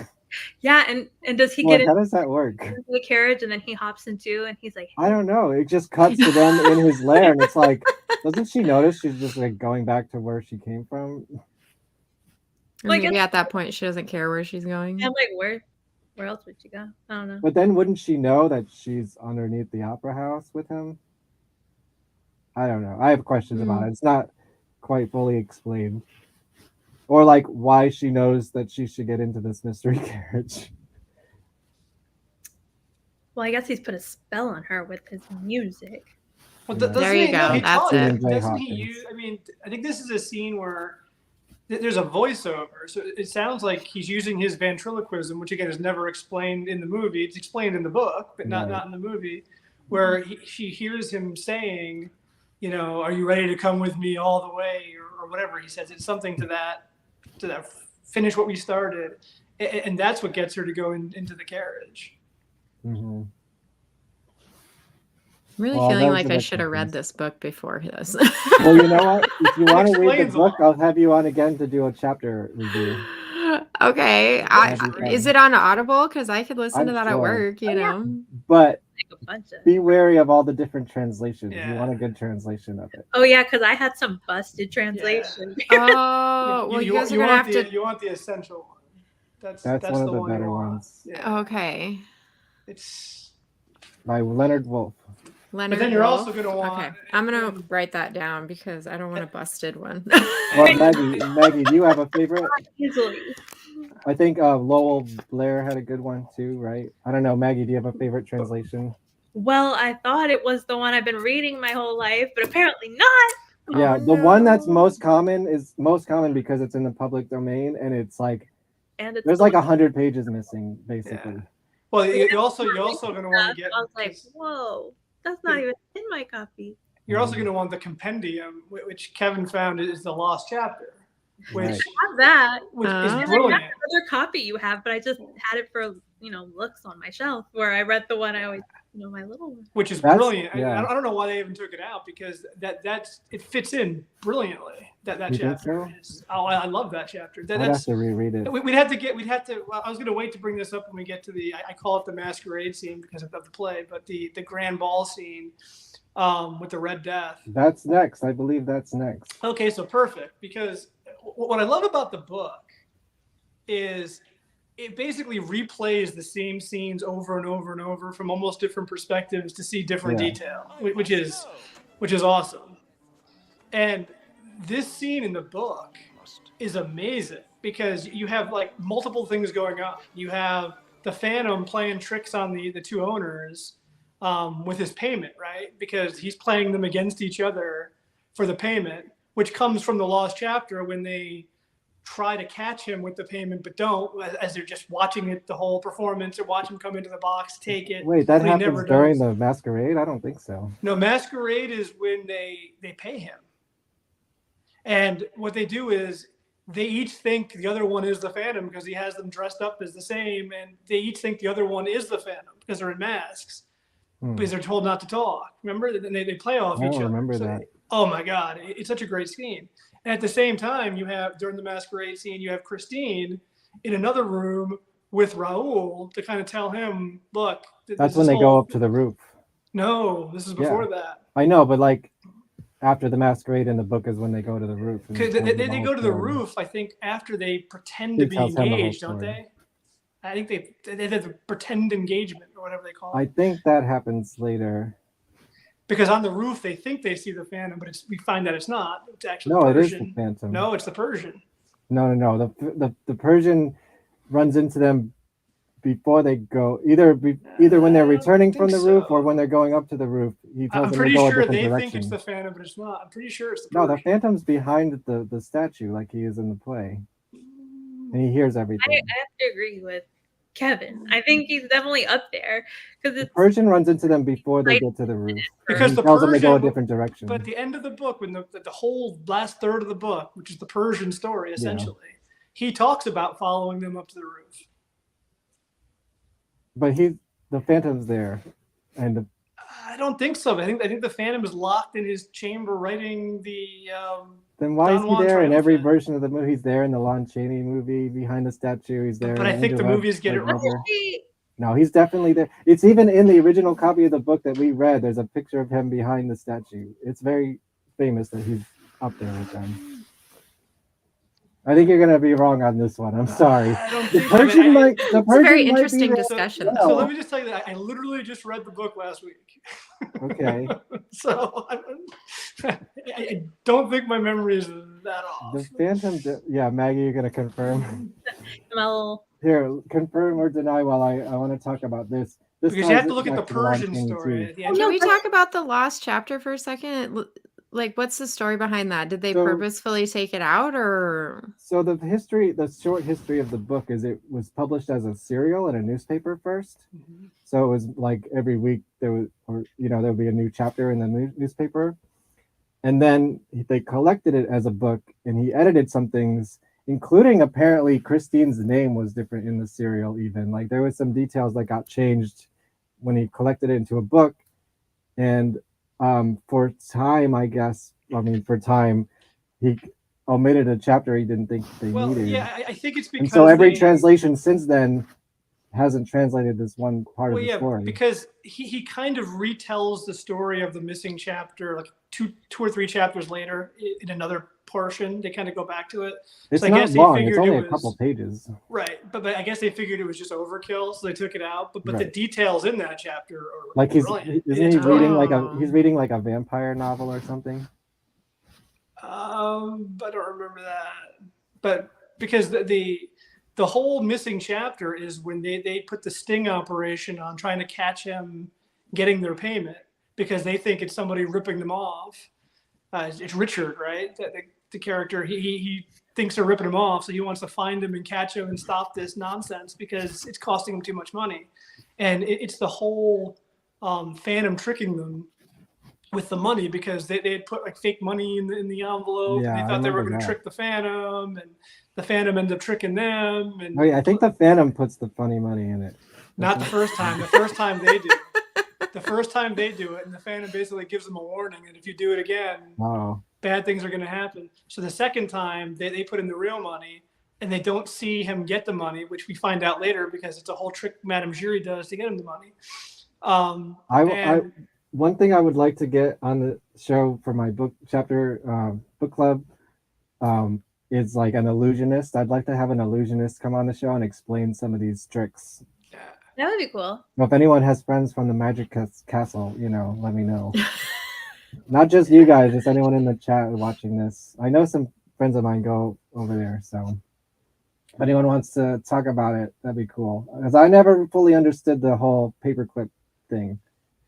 I mean, the pin. Well, the pin was because you're. I'm going to give away half the book. Spoiler alert! It's been out for over 100 years. I know, but the whole trick to the money is the envelope that's left in his box is already has fake money in it. Madame Jury already swaps it out, and then what Madame Jury does is she puts the real money back in the manager's pocket. And as the manager's walking around, the Phantom pickpockets the owner and takes the money right out of his pocket without him ever knowing. So once Madame Jury tells them this, because they interrogate her, they said, okay, so this time we're going to do everything exactly the same. And they go through the whole process again, except this time they actually pin the money inside the guy's jacket so he'd feel the tug when the Phantom is pickpocketing him to steal his money, yet he doesn't because the Phantom is so smooth. He gets rid of the pen and That's and what I still don't takes understand. How does he still do that? Because he's the Phantom. He's just that good. Yeah. That's what I would think. I mean, he's pretty brilliant. But it's such a great cat and mouse game between over this stuff. Like I could see it in like, instead of doing a movie, I'd love Rian Johnson to do like a Netflix or an Amazon Prime series and do it over like 8 or 10 episodes, because some of this stuff He wants to make the musical. So it's so great. He could release it like the series in the newspaper. Yeah. It would work better episodically, for sure. It would be incredible. Yeah. Because you could almost see like one episode be the same scene, and a couple episodes later, you'd replay that scene with how it really happened, and you're like, oh, mind blown. Like, that's incredible. Yeah, which is what the book was. Done that. I guess the big problem is like everybody knows who the Phantom is at this point. But like, that's okay because in the book you know who he is too. The mystery. I mean, kind of. Not if you were reading it for the first time. Oh yeah, it's such a good book. Anyways, yeah. Well, maybe we'll have you on for the Magic Envelope chapter episode.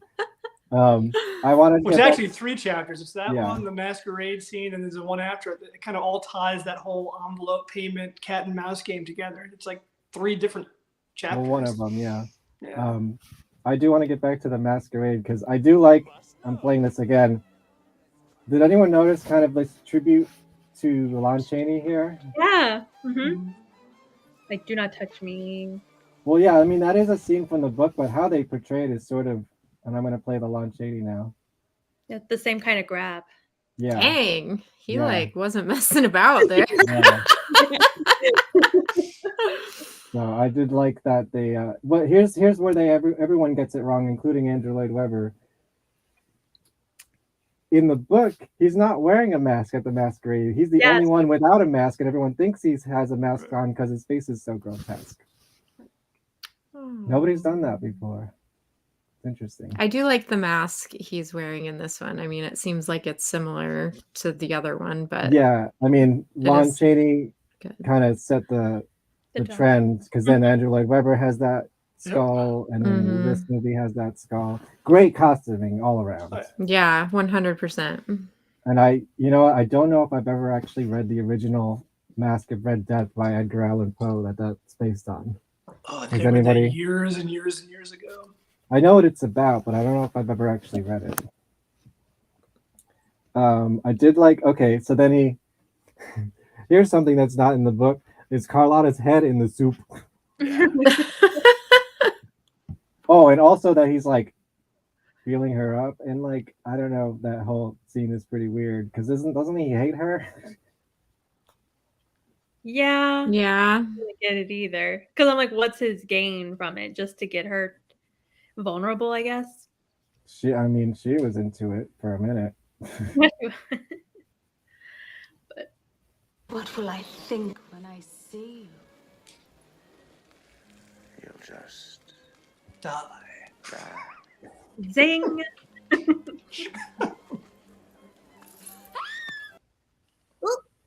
Great. Yeah. Good stuff. Good stuff. Okay, should we talk about the rat catcher? Did we skip talking about when Christine goes underground for the first time? I guess we kind of did, yeah. Okay. We can skip it up. Yeah, no, it's cool. Story. We talked about the lair itself and her journey to it. Yeah, what do you think about her first lair scene? I like it. Yeah, what do you like about it? Like, obviously, I like it because I called back to it, but I like her costume a lot, and I like how excited he is to have her there. Like, he's like bouncing around his lair, and he's making drinks, and he's kind of charming. I was gonna ask, like, the Phantom is sort of, I mean, I guess less so in the book, but in most versions, he's sort of like a charming person besides being so ugly. Are you into the Robert Englund charm of the Phantom in this one? Like, would you fall for it? Yeah, and I think this movie just like hit me at the right time, growing up and stuff, and you're like, ooh, I can relate to that. Hot, yeah. Huh? And I saw in an interview he was talking about like how big this movie is for girls of a certain age, and I was like, whoa. I definitely fall into this little category. Robert Englund is very self-aware. Well, and I don't think it's so much like his look in this one, because he clearly is not meant to be this good-looking character, but it's the passion and the obsession is what makes it so good for girls of a certain age. And I'll agree, it hit me at the perfect age as well. Because that's kind of what you pine for, is someone who has passion and desire for you, and that's what he has. Yep. Well, there you have it. And Robert Englund did his job well. Yeah, I mean, I think so. Totally my favorite. Here's what I don't know which scene this is in. I think this is after Masquerade when she goes back down to the I'm going to call it the sewer. In this movie, It's a sewer. It's not a sewer in the book. It is a legit lake underground, and that is a real thing. But I was very disappointed by his face reveal because she doesn't have really an unmasking for him. He just kind of goes, blah. Yeah. He shows it to her. She doesn't take it off. And I thought that was kind of weak. Yeah, and they get that wrong because in the book and He does in the at the Weber very version, end. they do that. You know, in the modern day, so praised at this point, he doesn't even care. You know. Mm-hmm. Yeah, and he's also like borderline sexually. Well, let's just he's pretty much just sexually assaulting her at this point as well. Well, yeah, that's where it looks like it's gonna lead until he's distracted. Right. Right. Yeah. So, what do we think about the rat catcher? 'Cause I thought he was really boring. Yeah, I did. I mean, what I love about I'm going to go back to the book. What I love about the rat catcher in the book is that that's where he has the device, that the fire device that the rats follow. That's the thing, and that's what everyone thinks is the flaming head, which is like one of the effects because people are freaked out by the Phantom's flaming head, which you find out isn't a Phantom's flaming head. It's actually just so to the rat explain this to catcher's Mel. device. The whole cool thing about the rat catcher in the book, who is not really a developed character, he basically just walks by once, but he looks like a head of fire because he's holding a lamp or a what do you call it? A lantern. A lantern upside down, so the flames are like coming up to his face, and it makes him look like he's just a floating head of fire. So when people see that, they think that's like one of the Phantom's ghost heads, but it's really just this guy who clears the sewers of the rats. They follow the light, Right. and they think it's a flaming head of fire, which is great for a horror movie. Why do they not do that? Right. That's why I think he's so boring. He's like, I mean, he's kind of silly, but he's not like a flaming head of fire. Mm-hmm. Yeah, you think this would be the perfect opportunity. And he's just set up to be another kill. Right. Yeah, and I That's think all the he only is. time they really do that is for the Lon Chaney movie, like in the opening. Yeah, the only movie that's actually done it. That Even in the Android Weber, he does run across the stage for about 0.2 seconds. Yeah. Which, like, you know, took me almost 30 years to actually see. Yeah, everybody's like, what was that? Yeah, and I actually finally got Greg Mills to take a picture of it. I mean, I want to take credit for that because I totally was. I mean, sure, it's me and everybody else, but I definitely left comments like, take a picture of the rat catcher. You don't see him, and he's not a head of flame on Broadway either. No, he's like just pretty boring. something on the. I don't know what it's doing. It's got like a bat or something. Yeah, he's got like a little like net or something. He's like a scooping black the cat. rats up. Yeah. But not a head of fire. Bring back the head of fire is all I'm saying. Yeah, rat catcher could take or leave. Not an important Lead the character. rats away. Brown He does have a lantern. He does have a lantern. You'll have them crawling all over you. Then lead them to eternity. He's got to have a line for every kill. Mm-hmm. Yeah, a little zinger. Zing. But So, yeah. for everybody else here, you have to understand. My brother is obsessed with the rat catcher. Even with the No, I'm play. not. Yeah, you were. Even in the play, you wanted a picture of a close up of the rat catcher. That's because you somebody can't sent see you a him. picture. Like the costumes in the Broadway play are so iconic, and this is like a character that you never have seen in any picture in 30 years. It's crazy. But they This finally does sent you seem the like picture. And it's like we bring the fact that it was closing, and we have a guy on the inside who takes wonderful pictures of cast members in their costumes. That's why I wanted it. I'm not obsessed with it. I just wanted to see what the character looks like. This does seem like the one character that's always like evading you, and you're like obsessed with like finding him and seeing Right. him. Yeah. Well, we finally saw him, and it was a little bit disappointing. But I thank him for it. Did he regardless. post it on Instagram? Yeah, it was on his Instagram. I'll have to go look. Like a couple weeks before the show closed, he finally got it. So okay, I know I'm not the only person who thought this on the internet, but his next kill, he kills one of the cops, I think, in the when they're chasing him down, and he just like rips his heart out like Kano from Mortal Kombat. And it's like, at what point of the story did we learn that the Phantom has like super strength? Well, he did that against the hooligans. Yeah, he just like lifts up. Yeah, that's another. Just Yeah. that was the, At least he had his lasso for that one. But Well, it does kind of make sense for a character that's immortal, is like the angel of music, is, this He defies phantom all thing. It fate. makes sense for him to, yeah, it kind of makes sense. Wouldn't you lead with that? It's like, yeah, I'm good at music, but check this out, I mean, maybe, yeah. I think women are more in tune with music, though, than if he was just like, see how many curls I can do. Be like, wow, you're so strong. You're so strong. So yeah, then this basically is the ending. Anyone have anything to say about the ending of the past version of the story? Wait, what? There's fire. Okay, yeah. The set is made of styrofoam. It makes me very nervous to watch every time. Yeah, that's what they talked a lot about in the special features and the commentary. They're like, we almost died.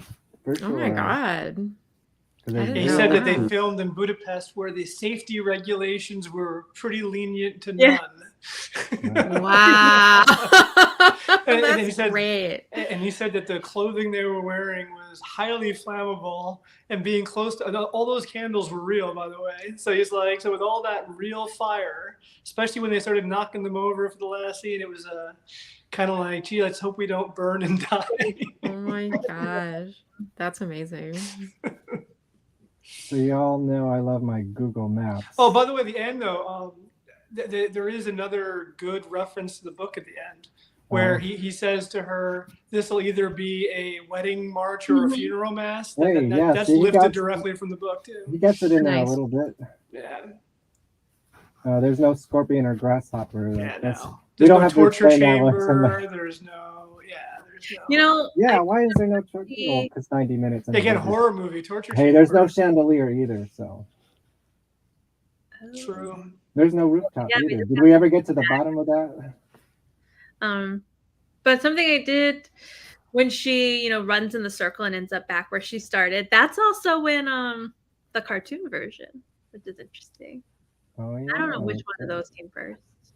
That's the most accurate to the book. That's true. You want to go? No, but we totally forgot about that one. The cartoon is the most accurate to the book. Yeah, there is a cartoon it's from on Amazon Prime right now. You have to buy it, but it's on there finally. From around the same time too. It was about late 80s, early 90s. Yeah, I'll have to watch that if it's on Amazon Prime. I've never seen that. Yeah, I've never seen that either. Obviously, the cartoon. Yeah, the cartoon. But it's actually pretty good. Wait, what? The cartoon is actually pretty good. No. It's good because it's so similar to the book, but the animation just isn't there. Well, it's a little cheap. Voice acting is kind of wild. What's the animation similar to? Ooh, like. Here, I'll pull it up. I don't even know. I was about to say something, but I can't. I don't know what the production company was that did it. I want to say Filmation, but it's probably not. Is it like a Charlie Brown?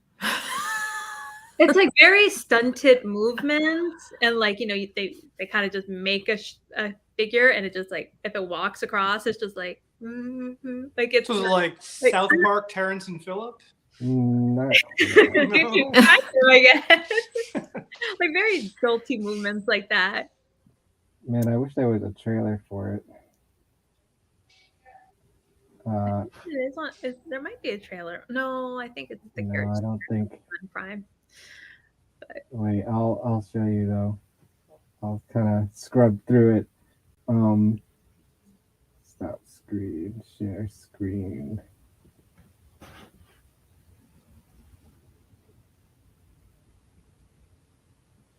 Let's see. Yeah, it's kind of like.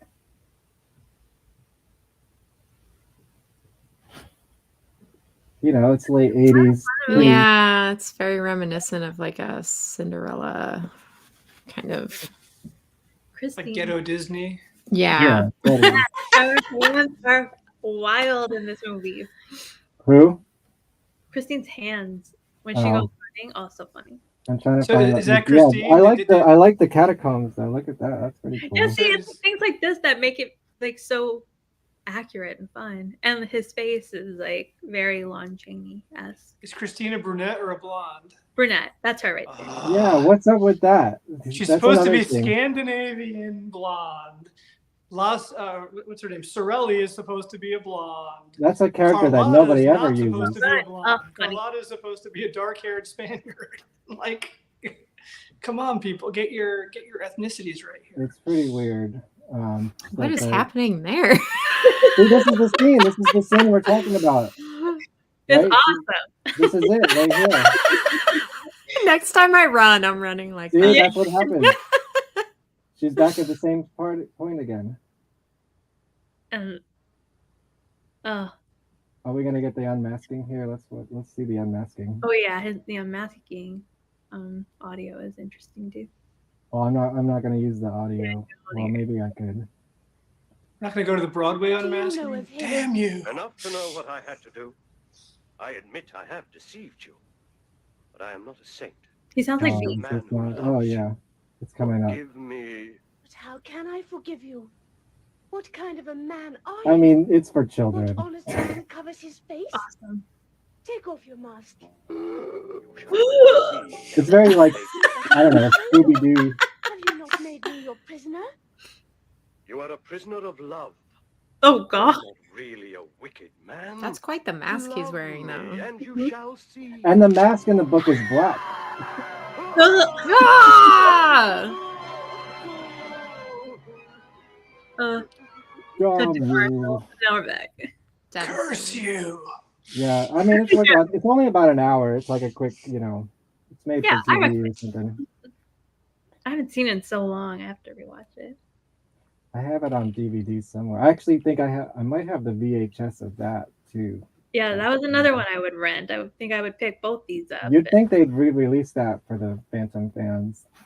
I have it on DVD. Yeah, you would think so. I don't know if it was I have it as part of like a multi-set of like all kinds of book adaptations from the same company. yeah, I think that's what I have too.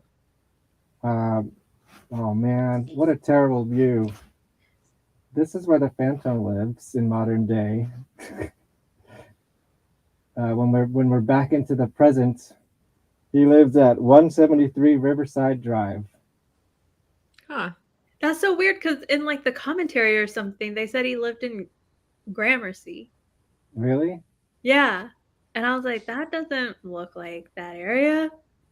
Let's see, where is Riverside Drive? Oops. How do I change this? It's okay, so it's like kind of in the upper 80s, 90s area. Yeah, okay. I know where Riverside Drive is. A nice apartment, by the way. Mhm. Multi-level, apparently. Yeah. So the Phantom's got some money coming in. Well, I mean, Well, I guess rent in New York City probably 30,000 wasn't. a month, right? Just know what he's getting. Yeah, well, in 1980 French money, so do you think he keeps living through time or do you think he time travels too? I think he just keeps existing as the I same think so, being, too. and then she is reborn. So he can't So go he back. has to wait like every 20 years for her to be of age again to stalk. Yeah. Although in the proposed sequel, he's stalking a different girl. Christina, right? That, Yeah. I don't like all that stuff. I hate when the sequels do that. It's like it kind of like takes away from the original story. I feel like ugh, how fickle. Well, it was never made, but let's see. Keith found this before. I don't know. Well, if you hold wanna- off. Let's finish this Shall we movie finish first. Then, this then, first? then we can get through All what right. the sequel was supposed to be before we talk about the abortion of a sequel we Yeah, actually yeah. got. Right. So, let's see. Do I have a clip here from the modern day? Oh, wait. I wanted to play this one. This was a fun. Right before they go back in time. Kill me now. Everyone dies. I only choose the time and place for a few. What? Man, can you talk like without all this? Yeah. Oh, Okay. So what do we want to talk about? that modern technology, I remember seeing this back in the day when it was new, and I was like, wow, look at all that fancy stuff he's got. Well, yeah. So and this is going to be a personal thing for me because as a musician and someone who actually writes music, I always wanted my own studio. And Sure. back in the 80s, you couldn't have an affordable home studio. So there was a couple of movies that had. Now I have a home studio. So you had like Prince Purple Rain. He had his little studio. And then I saw this. And I was Oh, like, there you go. there you go. Great. So I was obsessed with that, to have my own studio like Prince. But then and I saw this, and it was like, oh my God, look at this. And at the time, this was all cutting edge technology. Oh yeah, it was amazing. Now it's like antique. Oh yeah, floppy disks and MIDI. It's so funny. So yeah, so today obviously we're able to build something even better than that. Is what I think we both currently have now. But seeing that back then, young, was inspirational. Like, oh my God, look at this guy. He's living in like a penthouse apartment in Manhattan, which is ridiculous, with this amazing home studio to be able to kind of record and compose. And I thought it was awesome when I first saw it. I did too. That was real cutting edge stuff back in the 1980s. Yeah, and then we do get a sort of a proper unmasking, but we've already seen it, so it's not as shocking. Oh, you mean at the end when she rips off his whole face and you finally see the entire... Well, yeah, it's like you just put it on, man. It's like the more rotted it gets. Yeah. You know? Yeah, it is a little bit more. And it's like his whole face. Because it seemed like before it was just like where the devil put his hand across. Right. He had like the cheek part and this whole side. And then that's where it gets into that weird Dorian Gray thing. Like, I gotta kill the music. I'm like, what? Like that doesn't even make any sense to me. It's like, so yeah. Disregarding, I guess, the sequel. Do we think that he does die and that's someone else playing the music, or is that him playing the music? You mean the busker at the end? Yeah. I mean, how else would they know that song if it's not him, right? Yeah, I would assume it was time him. travel too. Well, I mean, technically the music was in the library, right? Yo, that's plot hole. Just saying. I feel like the blood would have ruined it. I think that was a delusion. I don't think it really turned to blood. Because the second Molly Shannon shows up, it's back to normal and there's no more blood in her hand. You think? I don't think that was But and Molly Shannon played it, so she has the music in her head now, Right. so it's still alive in someone's mind, right? Yeah. Ooh. Because I always thought it was silly that she's like, I threw the floppy disk in the sewer where he lives anyways, probably, so he probably went back and found it. But like, yeah, he's that doesn't necessarily kill music. Just because like if I break a CD, it doesn't mean that the music doesn't exist somewhere anymore. Right. Oh yeah, that would be a mess now. Be all over the internet. Yeah, exactly. Mm-hmm. Break the internet. Yeah. And again, huge credit to Misha Segal, who made this awesome. Yo, I love this. score. I have a CD. I have it on vinyl. You really have it on vinyl? See, I should get the vinyl. Ooh, yeah, the Cool. vinyl. Oh would man, be you did interesting. that for a show and tell? I know when y'all started playing everything, I was like, damn, it's another Yeah. room packed away. But Okay, here's one last thing I want to say about this movie, or one last clip I have to share. And I don't know, did anybody actually watch the credits? Like, what do you mean? Like, watch all the way through? You see, this is for me and Keith, really. The producers would like to thank Steinberger Guitars, Oh, wow. which is a company that we both use. that's cool. Yeah, mine's... Wait. Mine's Oh, here. wow. This There you is, go. oh, let me put us back. Yeah, it's these headless guys that you see in all the 80s music videos. Wow, yeah. So we both play Steinberger instruments, and I thought that was fun. And it was a very 80s style instrument too. So, and David Bowie used to play it, and And Guar used to play it too. So Well, that's why we're not going to get into that. David Bowie just played it because Reeves Gabrels had it. So what? David Bowie used to play it. But that's not all. As we go on, did you notice this last thing in the credits? Yeah, I did. This motion picture is not associated with any current or prior stage production of or motion picture of the same title. Someone's laundry is done. Yeah, someone's laundry's done. And that is the end of Phantom of the Opera 1989. Woo! Do we have overall thoughts, or do you think we've like talked it to death already? I could talk about it all day. It's an amazing movie and it's well done. Yeah. And I like the set. I like that it's one of those built sets. Looks like old Hollywood. You know, you just kind of escape into it. It's like It was Budapest, but yeah. Well, wait.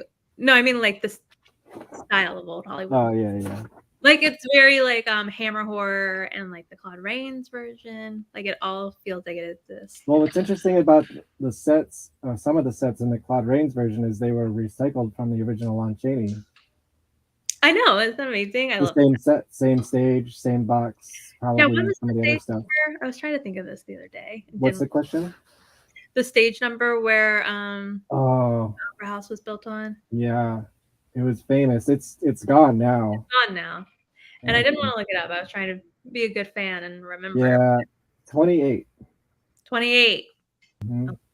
Very famous stage, used in many movies, Dracula, even up to like Sex in the City it was in. You know, like it's just been used for decades until they tore it down a couple years ago, right? I never got to see it. I know, that's how I feel too.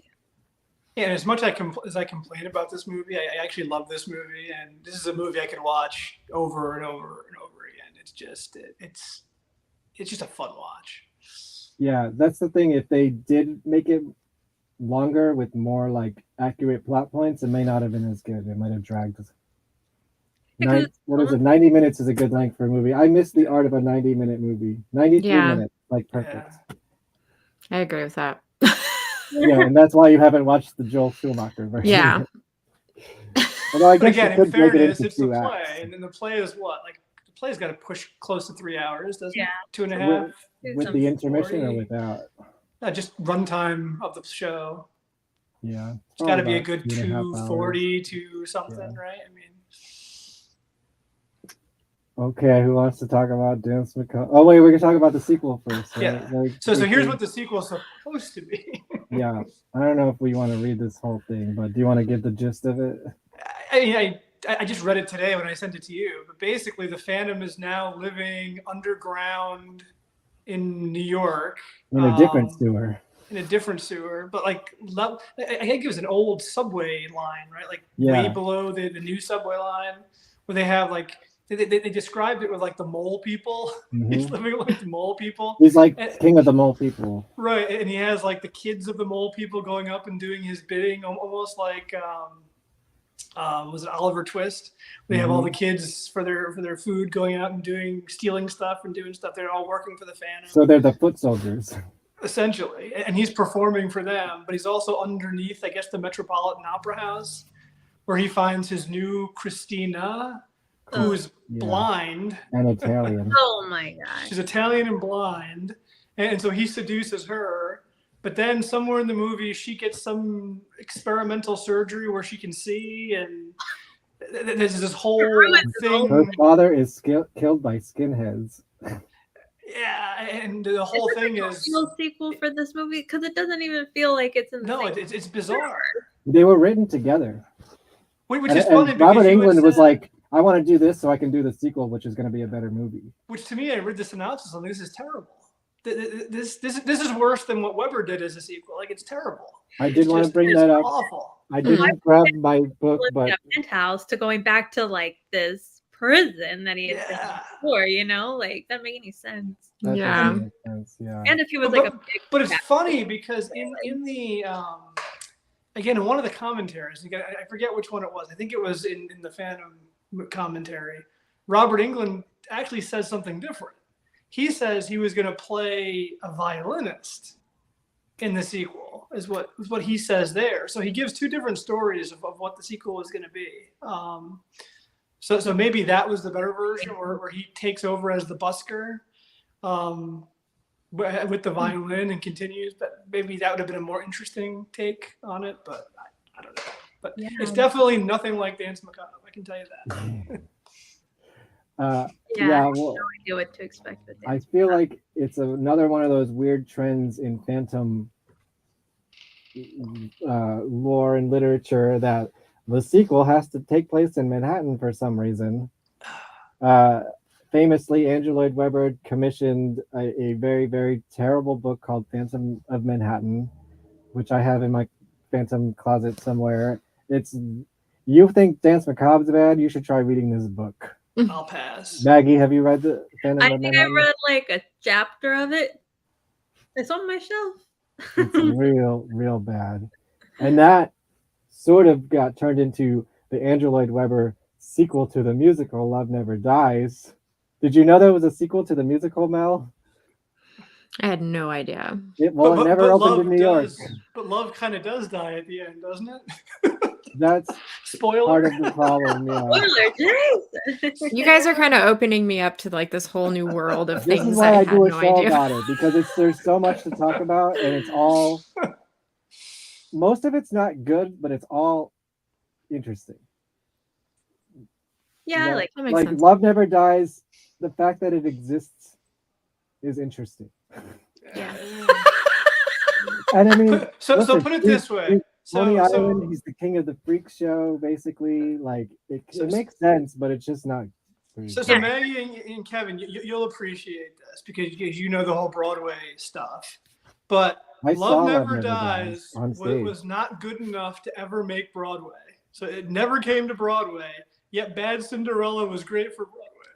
It lasted that's 6 weeks. closing now, yeah, too. Yeah, it lasted like 6 weeks. Tomorrow, I think. It's closing tomorrow. Yikes. So that's how bad Love Never Dies was. R.I.P. Bad Cinderella. It must have been really bad. It did tour the States though. I actually saw a version of it online. Yeah, you sent it to me. I never It's watched not it. it's not awful. It's just different. Yeah, I see it different. as its own show. It's not the sequel to the original to me. The original ends. This one is just like another Phantom story. So I think tomorrow, tomorrow, if it's closing tomorrow, after tomorrow, it's going to be the first time in like over 40 years that Andrew Lloyd Webber hasn't had a show running on Broadway. I know. He should bring back Sunset Boulevard because that's his best. Yeah. I think Sunset Boulevard's about to do a limited engagement in London, and then Aspects of Love just opened yesterday. I love that one too. Yeah, I wish they would bring that to New York. Although that one's a little weird with the whole family. It's a little incestuous. Literally incestuous. A little strange.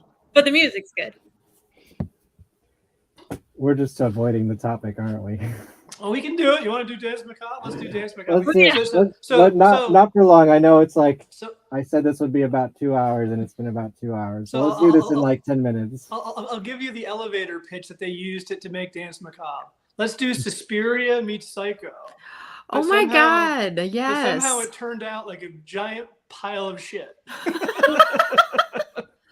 Well, I guess here's my overall thoughts on it is like, this had all the elements to make a good movie.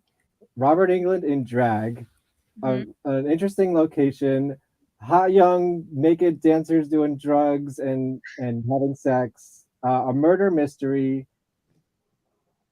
and somehow they still drop the ball. I mean, like, you how they have all this cool elements and it's still that boring. Your female lead is at a prima ballerina academy, and all she wants to do is pole dance. I'm like, it doesn't even make sense. It doesn't make sense. The girl that they cast for that part too was terrible. Yeah, like I don't know. And they were like, "Oh, she was so lovely," and I'm like, it doesn't come across like.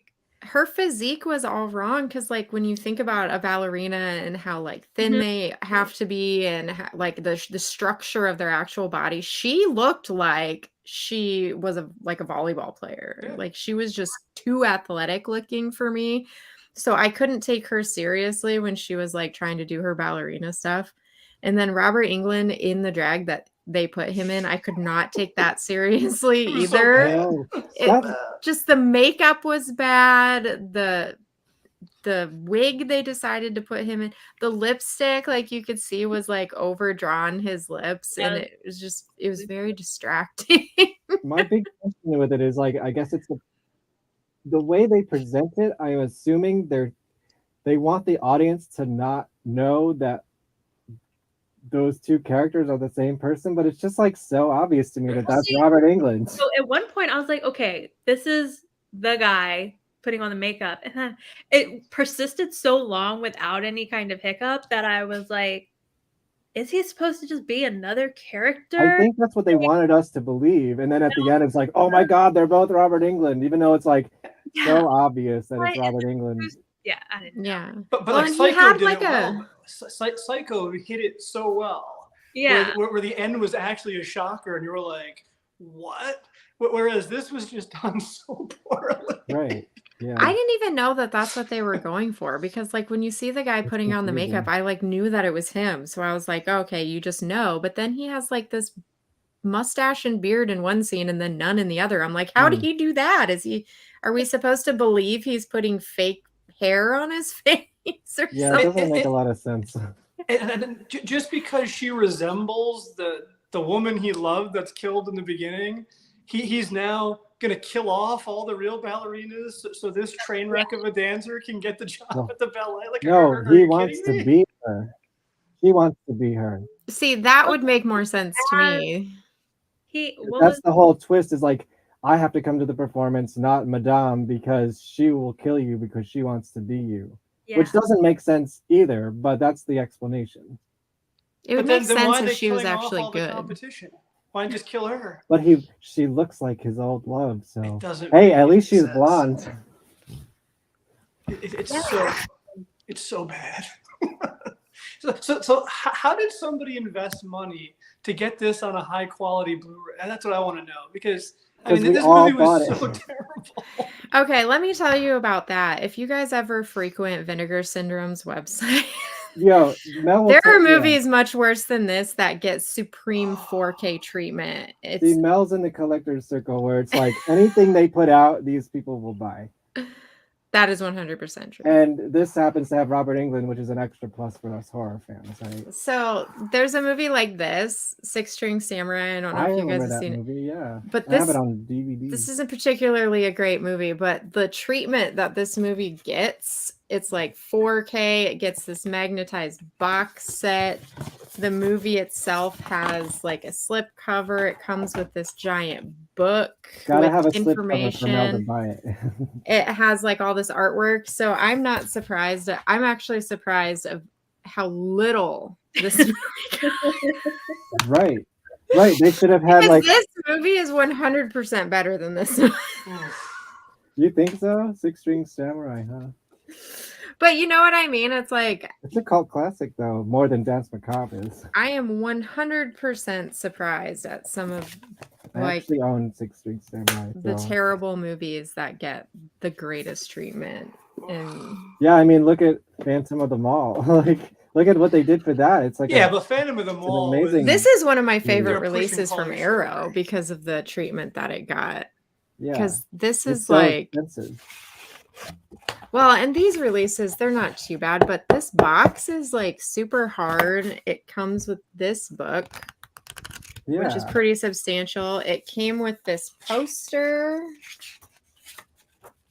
which is pretty excellent. So you get the newly commissioned artwork on one side, and then it's double-sided. You get the original artwork on the other side. And then, you got your release. So the release has alternate artwork too, but I always flip mine. But it also comes with like all of these art cards. It's like so extensive. Yeah.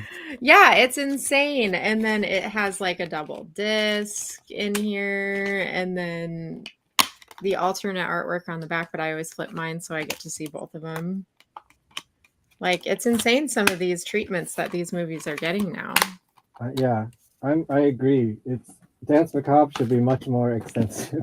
So this is what I need for the Phantom, Robert Englund. Yeah, and I wouldn't be surprised if this one doesn't get a 4K from Scream Factory soon, since Scream Factory put this one out.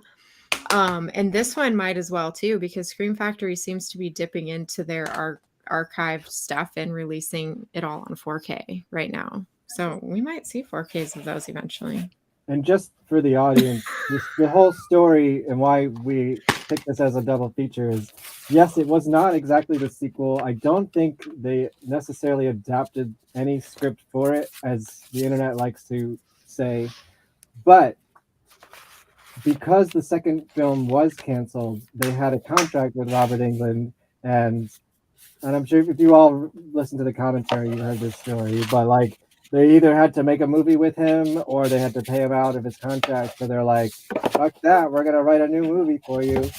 It does have phantom elements, which is like, he's somewhat disfigured and he sort of wears a mask in the fact that he dresses up as a woman. He's fixated on a performer. They're in a giant performance space. You know, there is all those phantom-y aspects of it. You got your I don't know if that was on nudity, purpose or not. Nudity. Gotta check that one off the box. Yeah. Gotta check that off. Which made no sense again in the hot tub scene. I'm like, this doesn't even Well, there's a make sex scene too. It's Oh my so God. bad. The hot tub scene. Okay, so I like the hot tub scene. what is the deal with the guy who's like The the photographer? paparazzi guy, and she's like not He's one, like the Raoul, I guess. I and then don't all of a know. sudden she's like, "Yeah, let's go out tonight." I was like, "This movie is a mess, y'all." That made no It was so It bad. has some problems. So Kevin, you sent me it to watch, Yeah. and so I watched it on purpose when my wife was out of town because I knew she wasn't going to watch it. So I watched it. I was like, "What am I watching? This is all." I wanted to turn it off so bad. I'm like, "This is so bad." Oh yeah. Why would you make me watch this? Well, I mean, as a Robert Englund fan, it is sort of an Oh my interesting God. footnote in his career. Yeah, I mean, pretty much everything else he's done is better than that. Take Strangeland.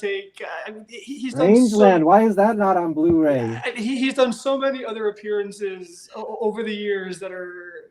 What's the other one where he's the professor of the murders? There's another one where he plays like a professor. It's another horror movie. In the 90s? Yeah, it Was was it a Urban big one. Legend or something? Yes, Urban Really? Legend. I It was forgot he Urban was in Legend. that. Oh, that movie was fantastic. I'm sure they put He's that in out on so many Blu-ray, other though, great right? movies that I'm like, oh my God. So how does he feel about this one? Did you guys watch any commentaries or anything? He doesn't talk bad about anything he did. Yeah, That's fair. There is a special feature of him, an interview with him on here. Is there? I didn't have time to watch any of the special features, which I mean, you have better things to watch. I'm a part of a group called Voyage to the Bottom of the Barrel, where we specialize in watching the worst of the worst I've movies. seen some of that, yeah. Are you gonna propose this one now that you've already seen it? This movie's too good. Yeah, we listen, watched a you're- movie you're called talking Death to- Toilet, okay? You're talking to people who watch bad movies on the regular for fun. So. Yeah. I mean, no offense, The Room was. What was it? The Room? No, Oh, what's yeah. the one that? I never saw The Room, Oh, but The I know Room. about it. Maybe I'm thinking of the wrong one. What's the one they redid about the making of it with like Yeah, that's James The Room. Franco? Okay. Oh, Disaster Artist. Yes, Disaster Artist. The Room is That the was original better than movie. this, and that you want to talk about a mess. That movie's a total mess, but it was still better than this. You talking about The Room or Disaster Artist? No, I'm talking about the original movie Yeah. that they made. The original low budget, no That's budget. The Room. The yeah. Room with Tommy Wiseau. Yes. Wiseau or whatever. Yeah. Oh my That God. was better than I never this. actually seen it. I can't. I want to with see that it proper. movie. I know they tore it, and like you were supposed to see it in person because I otherwise mean, it's you not don't get the good, but effect. it's better than this. Well, they actually tried to. I don't know what happened to this movie. It seemed like It seemed like the director was pretty competent, but like the movie just wasn't good. Like it's not like it's badly shot or anything. It's just like a mess of a script. Yeah, it's either like they did See, one. that's the draft other and thing. they're I like, think "This someone, is I it." forget, one of you mentioned that the acting in the Phantom movie, was really good across all lines. Like, there wasn't a bad acting performance. Even the no names did a great job in that movie. Like they were in character, they were believable. I mean, I've seen soap opera actresses do better than was on Dance Macabre. I mean, the acting was terrible, except for Englund and in some scenes. England was really trying to sell it. He was trying, but even he overacted a little bit in this. Mm-hmm. But outside of England, there wasn't a single good actor in the movie. The script was a train wreck. There was no good score. Like even Phantom at least had a good score. There was no score. There wasn't one redeemable quality about the whole movie. Do you think in hindsight they should have just made the sequel to Phantom? Because obviously the initial release was a bust, but like this movie has had a second life, and that sequel would have had a second life. Yes, they definitely should have had a second Phantom movie. A Vinegar Syndrome dual pack with both movies, with the Swish covers and the posters and the cards and everything. Right. With given time, people would have liked that sequel better than the original, because that's what we're seeing now is some of these sequels that everyone just thought were terrible. People are like higher praising them than the originals, and you're just like, what? Yeah. Here, They absolutely should have made the sequel. I wish. I mean, let's make it happen. I mean, let's be honest. Blumhouse, there's not many Phantom sequels. None are great. Because he dies in the book. Spoiler alert, there shouldn't be a sequel. The story ends with him being dead. Right. Absolutely. So if anything, you make a prequel, which I think you had somebody on your cast a while ago who did a prequel comic book, right? The Trapdoor Maker, which is kind of a prequel. His time in Persia. Yeah, which is interesting. Yeah, that like goes into the like Susan K novel too. Have y'all read that? I have tried to read that so many times. You know how you read one chapter of Phantom of Manhattan and were like, I'm good? That's how I feel about Susan K's Phantom. I cannot get past the first few chapters no matter how many times I try. I'm going to have to one day, because I can't believe I have a whole show about Phantom of the Opera and I've still never actually completed this novel that is so popular. And then the reason I really want to read it is not just to read it, it's because I want to watch the oh god, there's a whole other side story, but those plays that were based on it, you know what I'm talking about?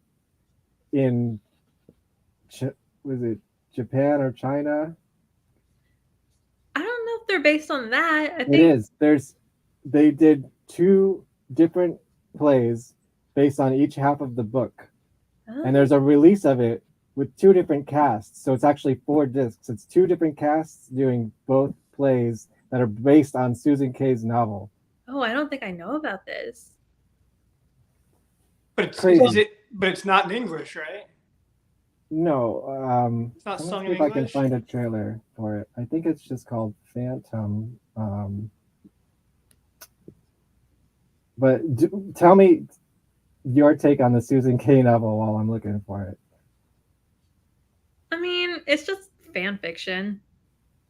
And it would be fan fiction I wouldn't save.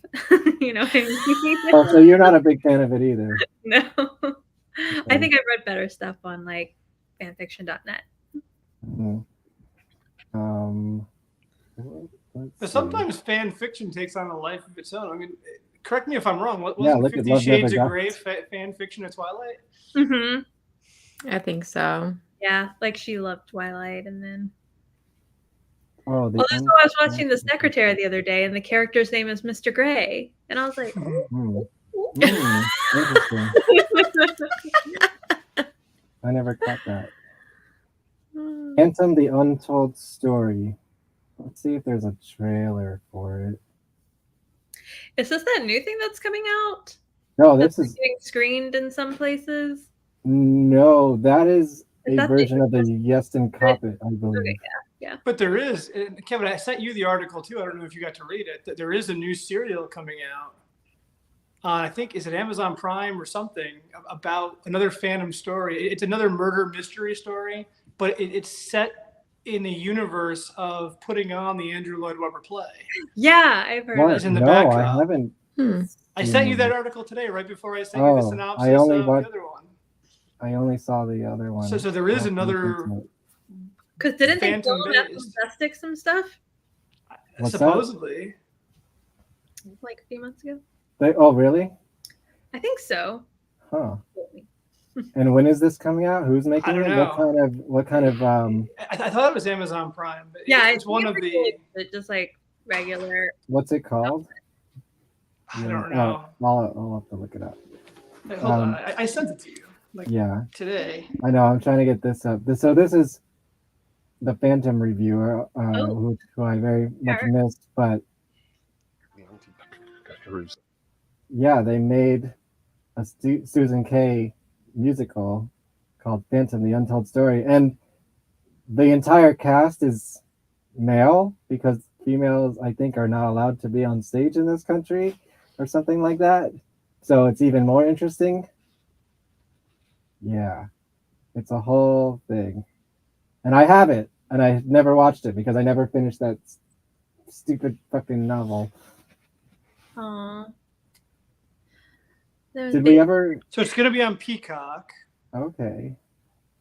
It's called. What's it called? It's another comedic murder mystery. Let's see. The season 1 follows the making of a fictitious version of Lloyd Webber's mega hit, The Phantom of the Opera, live. The play will not be performed in its entirety, but will serve as the backdrop of the whodunit. Weird. Who's making it? It's called The Show Must Go On, is what it's called. It's the same creator from the show Zoe's Extraordinary Playlist. Oh, okay. Support from producer Robert Greenblatt and Weber. Weber's a producer. Of course. Yeah, I don't know much about it. I just saw this today.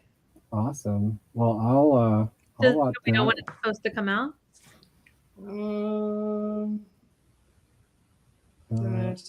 then look, that does have a mention of Ryan Johnson in it, but not directly connected to it. Poker Face. Yeah, Poker Face. That was good. Yeah, I didn't see it. What's that on? Peacock? I think it's on Peacock. That's with Natasha Lyonne? Mm-hmm. Yeah. Yeah, I don't think it says. It doesn't say. Well, interesting. We'll definitely cover it on the show. Yeah. Here, let me leave you with this question. Has anybody found any phantoms recently? Because that's the thesis of the show. Just what I just sent you, like literally what we just talked about. Well, there's your found a phantom. Anyone else find any phantoms in the wild? Here, I'll do mine. I guess I found this one since I haven't seen it before. Yeah. I'll have to do another episode with the Joel Schumacher because it's rare to find someone who hasn't seen it. I would love to see a fresh 20 years later. Like we've all had this movie for 20 years and watched it many times, and it's hard to find a fresh perspective. Yeah, but my only problem with that was. Only problem? I didn't like the Carlotta role, and I didn't like. God, now I'm getting tired. Who played Phantom in that? Gerard Butler. Yeah, Butler was too pretty for the role. Yeah, well, yeah, they made him very pretty. He's not very. Which was a little problem. It was a little more Argento-y, like good-looking Phantom, which is kind of. You strange. Want a better Argento Phantom? Get Opera. Opera is a better Phantom of the Opera movie that Dario Argento made than his own Phantom of the Opera movie. But the Emmy Rossum thing didn't bother me until you pointed out. She's like when I watched it, it didn't even occur to me. So creepy, man. It's just not cool. I thought she was good. I like her as an actress. I don't think she did well. bad. I just think it's inapproproate. And Butler's singing was kind of like singing. Yeah. Was he singing all of his own stuff? Yeah. Emmy Rossum and Butler actually sang. Yeah, the only one who got overdubbed was Minnie Driver. Right. Yeah. So. Well, Jim had a question earlier in the chat. If, I ignored the chat. I got. She was singing in this one, the Robert Englund one. Yeah, I think the answer is no. No, yeah, it didn't seem like it. I was kind of popping in and out of the chat. So yeah, I see that. Thank you. Did I miss any good questions? I was taking care of the chat. Hey, Becky laughs in the. Hell yeah. Here's my found a phantom. Ghost. Anyone like Ghost? Yes. Just put out this EP, a covers EP called Phantomime. And they cover Phantom of the Opera, but the Iron Maiden version. Oh, and it's awesome. Well, it's funny because did you see the original singer from Iron Maiden commented on it? No, Paul Diano. Yeah, he said that he didn't think that the Ghost singer put in enough effort and just half-assed it. He wasn't very impressed with his singing on it. Wow. So Diano crapped all over it. This coming from not the best singer in Iron Maiden. It depends who you ask. I wouldn't say that, but a lot of the people like you, the more punk people, actually prefer Diano. I do like Diano stuff. Technically, he's not as good of a singer, I would say, as Bruce Dickinson. No, not even close. But also on here, I guess because it's relevant, the cover of "We Don't Need Another Hero," which is probably the worst cover on there. I haven't heard it yet. I didn't listen to this yet. They also do the Genesis song "Jesus He Knows Me." Jesus He Knows Me, which is there's actually a video for that. I did see that. I think, which isn't bad. But if you want to hear a good version of "We Don't Need Another Hero" cover, of course, Tina Turner, the classic R.I.P. Go check out a music video I made for Militia Vox, "I Don't Need Another Hero," that we did like 10 years ago, filmed in Gowanus, Brooklyn. So check that out. It's a great tribute. Well, it wasn't a tribute back then, but it is now, I guess. Lost chapter should have been kept in the book. Yeah. All right. Anyone have any last comments or questions? The chat and for last comment. Going back to the book. Oh yeah, did we ever find out the rooftop mystery? Phantom was on the rooftop. At least to me, this makes sense. The last sentence in chapter Apollo's Lyre is high above them, an immense night bird that stared at them with blazing eyes and seemed to cling to the strings of Apollo's lyre. Yes, but later on, when the Persian is retelling the story, I believe the Persian says that was him. So in Apollo's lair, you believe it's the Phantom. They believe it's the Phantom when it's happening. Also, I couldn't find it because I feel like I remember it, but doesn't she say something in her recollection the night with the Phantom, and then she hears like a groan? Yeah, don't they hear? Yeah. And then in the first sentence of the next chapter, they ran, eager to escape from the roof and the blazing eyes that showed only in the dark. So the Phantom's eyes do glow in the dark. And they do not stop before they came to the 8th floor on the way down. Blah, blah, blah, blah. And then somebody tells them to like go a different way. That's the Persian, isn't it? The Persian. They meet him on the way back down. That's what I was talking about before. Yeah, because he alerts them away from where the Phantom is. That's different. Yes, when he kind of leads them I think, and that's how like the Lon Chaney plays out too. I think. More or less, yeah. Yeah. So I'm gonna have to look because like the whole last third of the book is the Persian story. So it's like a lot. Well, he's around. You know, the Phantom was definitely on the roof. I can't imagine every version getting that wrong for 100 years. Wow, they all get Meg wrong. They all get Christine's hair color wrong. They all mix up Shirley and I mean, there's so many things they all get wrong. We know. I'm gonna have to find it again, but I literally read it last week, and I was like, "Oh, that was an interesting twist when the Persian said it was him and not the fact." So I thought that was like a really interesting, one of many twists. I thought. I wanted to show some alternate covers and posters. Here's totally playing into the Nightmare on Elm Street thing. Which he hated. Robert Englund said he hated the poster because it gave away. It was a total giveaway. True, it's so stupid. There's no mystery. And even worse for Danse Macabre, he's on the cover of both versions as the murderer. Of course. Like, there's no mystery there. So crazy. Oh, so next time, well, maybe I'll have an episode in between, but the next scheduled episode is Jessica Mason Speaking of fanfic, have you, Maggie, have you read this? Or Yeah, she sent me like a copy of it before it was published. She's so sweet. I'm in the middle of it now. I don't have a history of reading fan fiction, so this is sort of new to me. Are they all this horny? A lot of them are. That's usually a driver behind a woman fan fiction. Yeah. I would say. Yeah, that's the good stuff. So this is 50 Shades of Phantom, is what you're telling me? I so far highlighted one line, and I don't know if I can even say it on YouTube. I was just like, whoa. Yeah, it pulls no punches in the sex department, I'll tell you that much. Oh, yeah. I read one called Unmasked that was published. I bought it a long time ago off Amazon, and I was like, whoa, Eric, what are we doing here? Up in box 5. Yeah, it's Thanks. interesting. Thanks for Christine. Mm-hmm.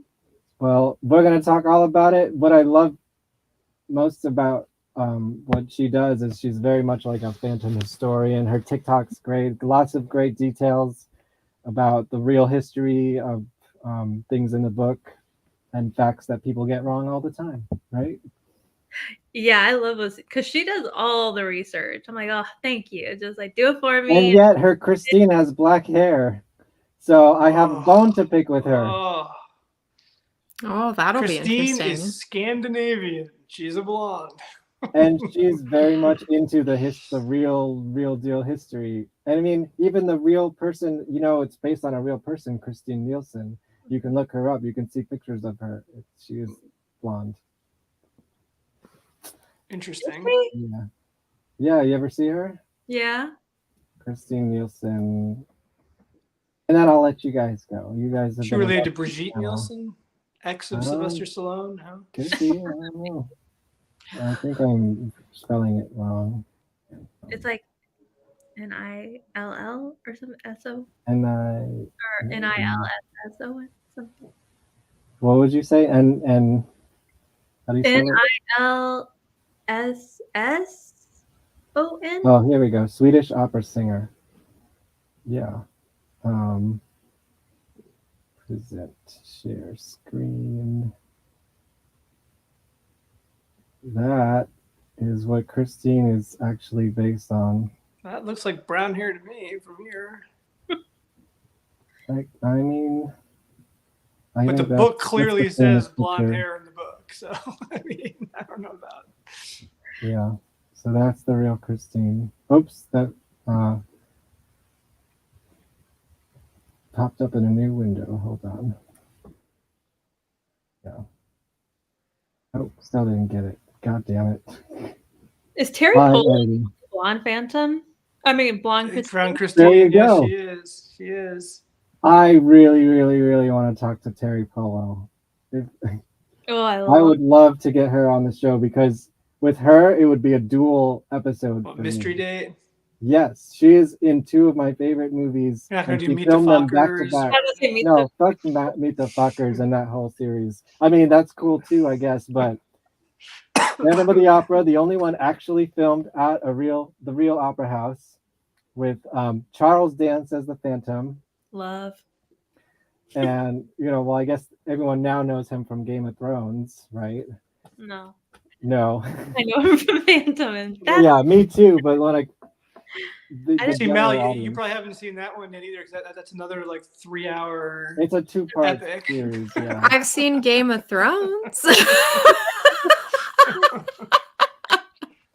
This is like a 2-part. It's got to be an easy 3-hour movie, right? Yeah, because it's a 2-part made for TV, so it's combined. It's pretty long, but it's long. One of the favorites among the community, right? Yeah, they need to re-release that one. And of course, Mystery Date. Mel, have you ever seen Mystery Date? Ethan Hawke. Oh my God, it's probably my favorite movie. Terry Polo. Yeah, I Ethan like Hawke, Ethan Hawke, Terry yeah. Polo. Guar pops up in the middle of it, so it's relevant to me in that respect. BD Wong is in it. Fisher Stevens is in it. Like it's it's an awesome movie. It's definitely a 90s time capsule. Nice. I'll have to check that one out. I dig the 80s, 90s And it's movies. It's billed as, I mean, it's advertised as like a romantic comedy, but it's really a dark comedy. Okay. I was gonna say, like, I'm not so much a romantic comedy gal, but you give me dark comedy, I'll watch. Yeah, it's in the same vein and time period of, like, I'm trying to remember, what was the movie with Bruce Willis and Kim Basinger when she was the drunk date, Blind Date, I think it's called, or The Night After with Keanu Reeves and Lori Loughlin before she got in trouble for sending her daughters to college by bribing people. Yeah, but it's around that same time period. Used to? You still? Okay. Well, how about I leave you with this? We'll watch the trailer for Mystery Date because it's one of my favorite things ever. Wait, Maggie, you never seen this movie? No, but I think we talked about it on Probably because it's like my favorite thing ever. So. I forgot what I was gonna say. It was something really enchanting. Tom. Yeah. Maybe we should just skip this whole first impression thing. What do you say? Great idea. Great idea. I've always kind of thought fourth impressions, you know, they were really the most important.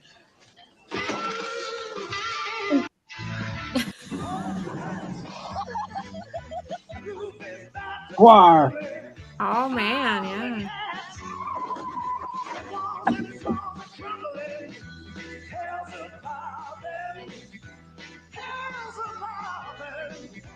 They should have used the Guar song in the trailer instead.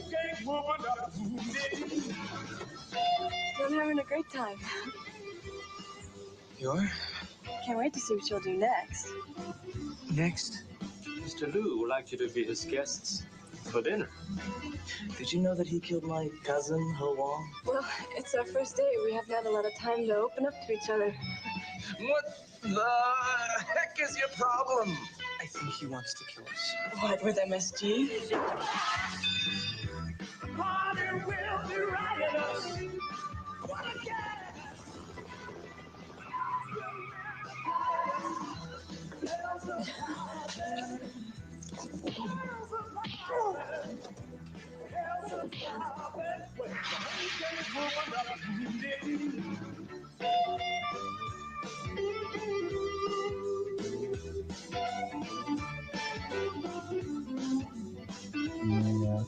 Oh, that looks fun. It's so fun.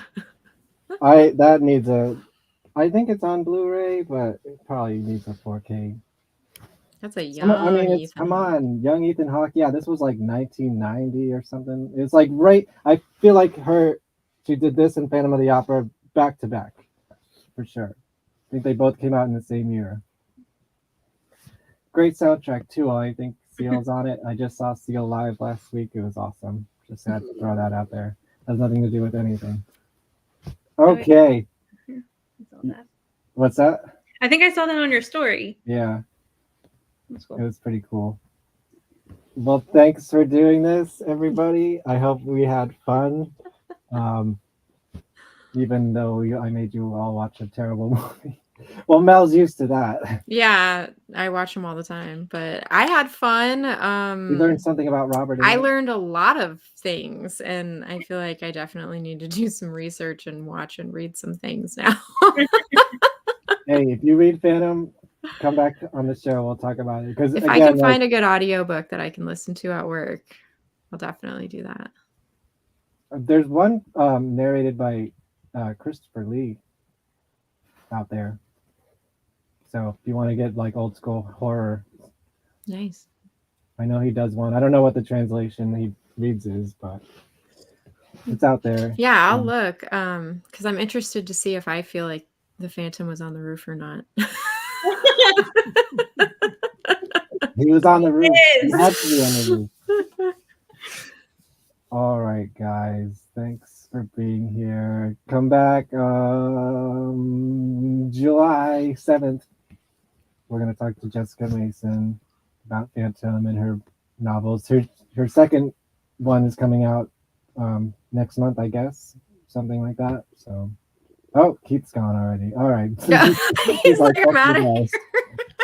Well, me too. I'm gonna get out of here. Thanks for coming. Do you guys want to promote anything? Maggie, I have all your links below, but Awesome. Thank you. Thanks for having me. It was fun. buy some of Maggie's art. Nice. Mel, you got anything coming up?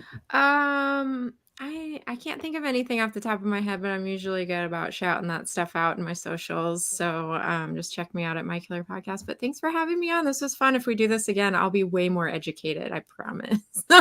Well, I thought we were just going to talk about these two movies and nothing else. So I was like, oh, I watched the movies. I'm good. It's cool to have a fresh perspective though, because we're so deep into the Phantom fandom. It's like we need that other like I don't know, bring us back to reality kind of perspective. Yes, absolutely. All right. Well, thanks so much. Like, share, subscribe, comment, help me fight the algorithm. Come on, I'm like 100 and something away from 1,000 subscribers. Woo! Oh, you're so close. Come on. I know it's so close, but so far away, you know? So even if you don't watch all my other stuff, hit that button. What does it cost you? Nothing, man. Like, help me win the algorithm. Like, share, subscribe, comment below. Like, share, subscribe, comment below. Like, share, subscribe, comment below. Make me a sensation. It's gonna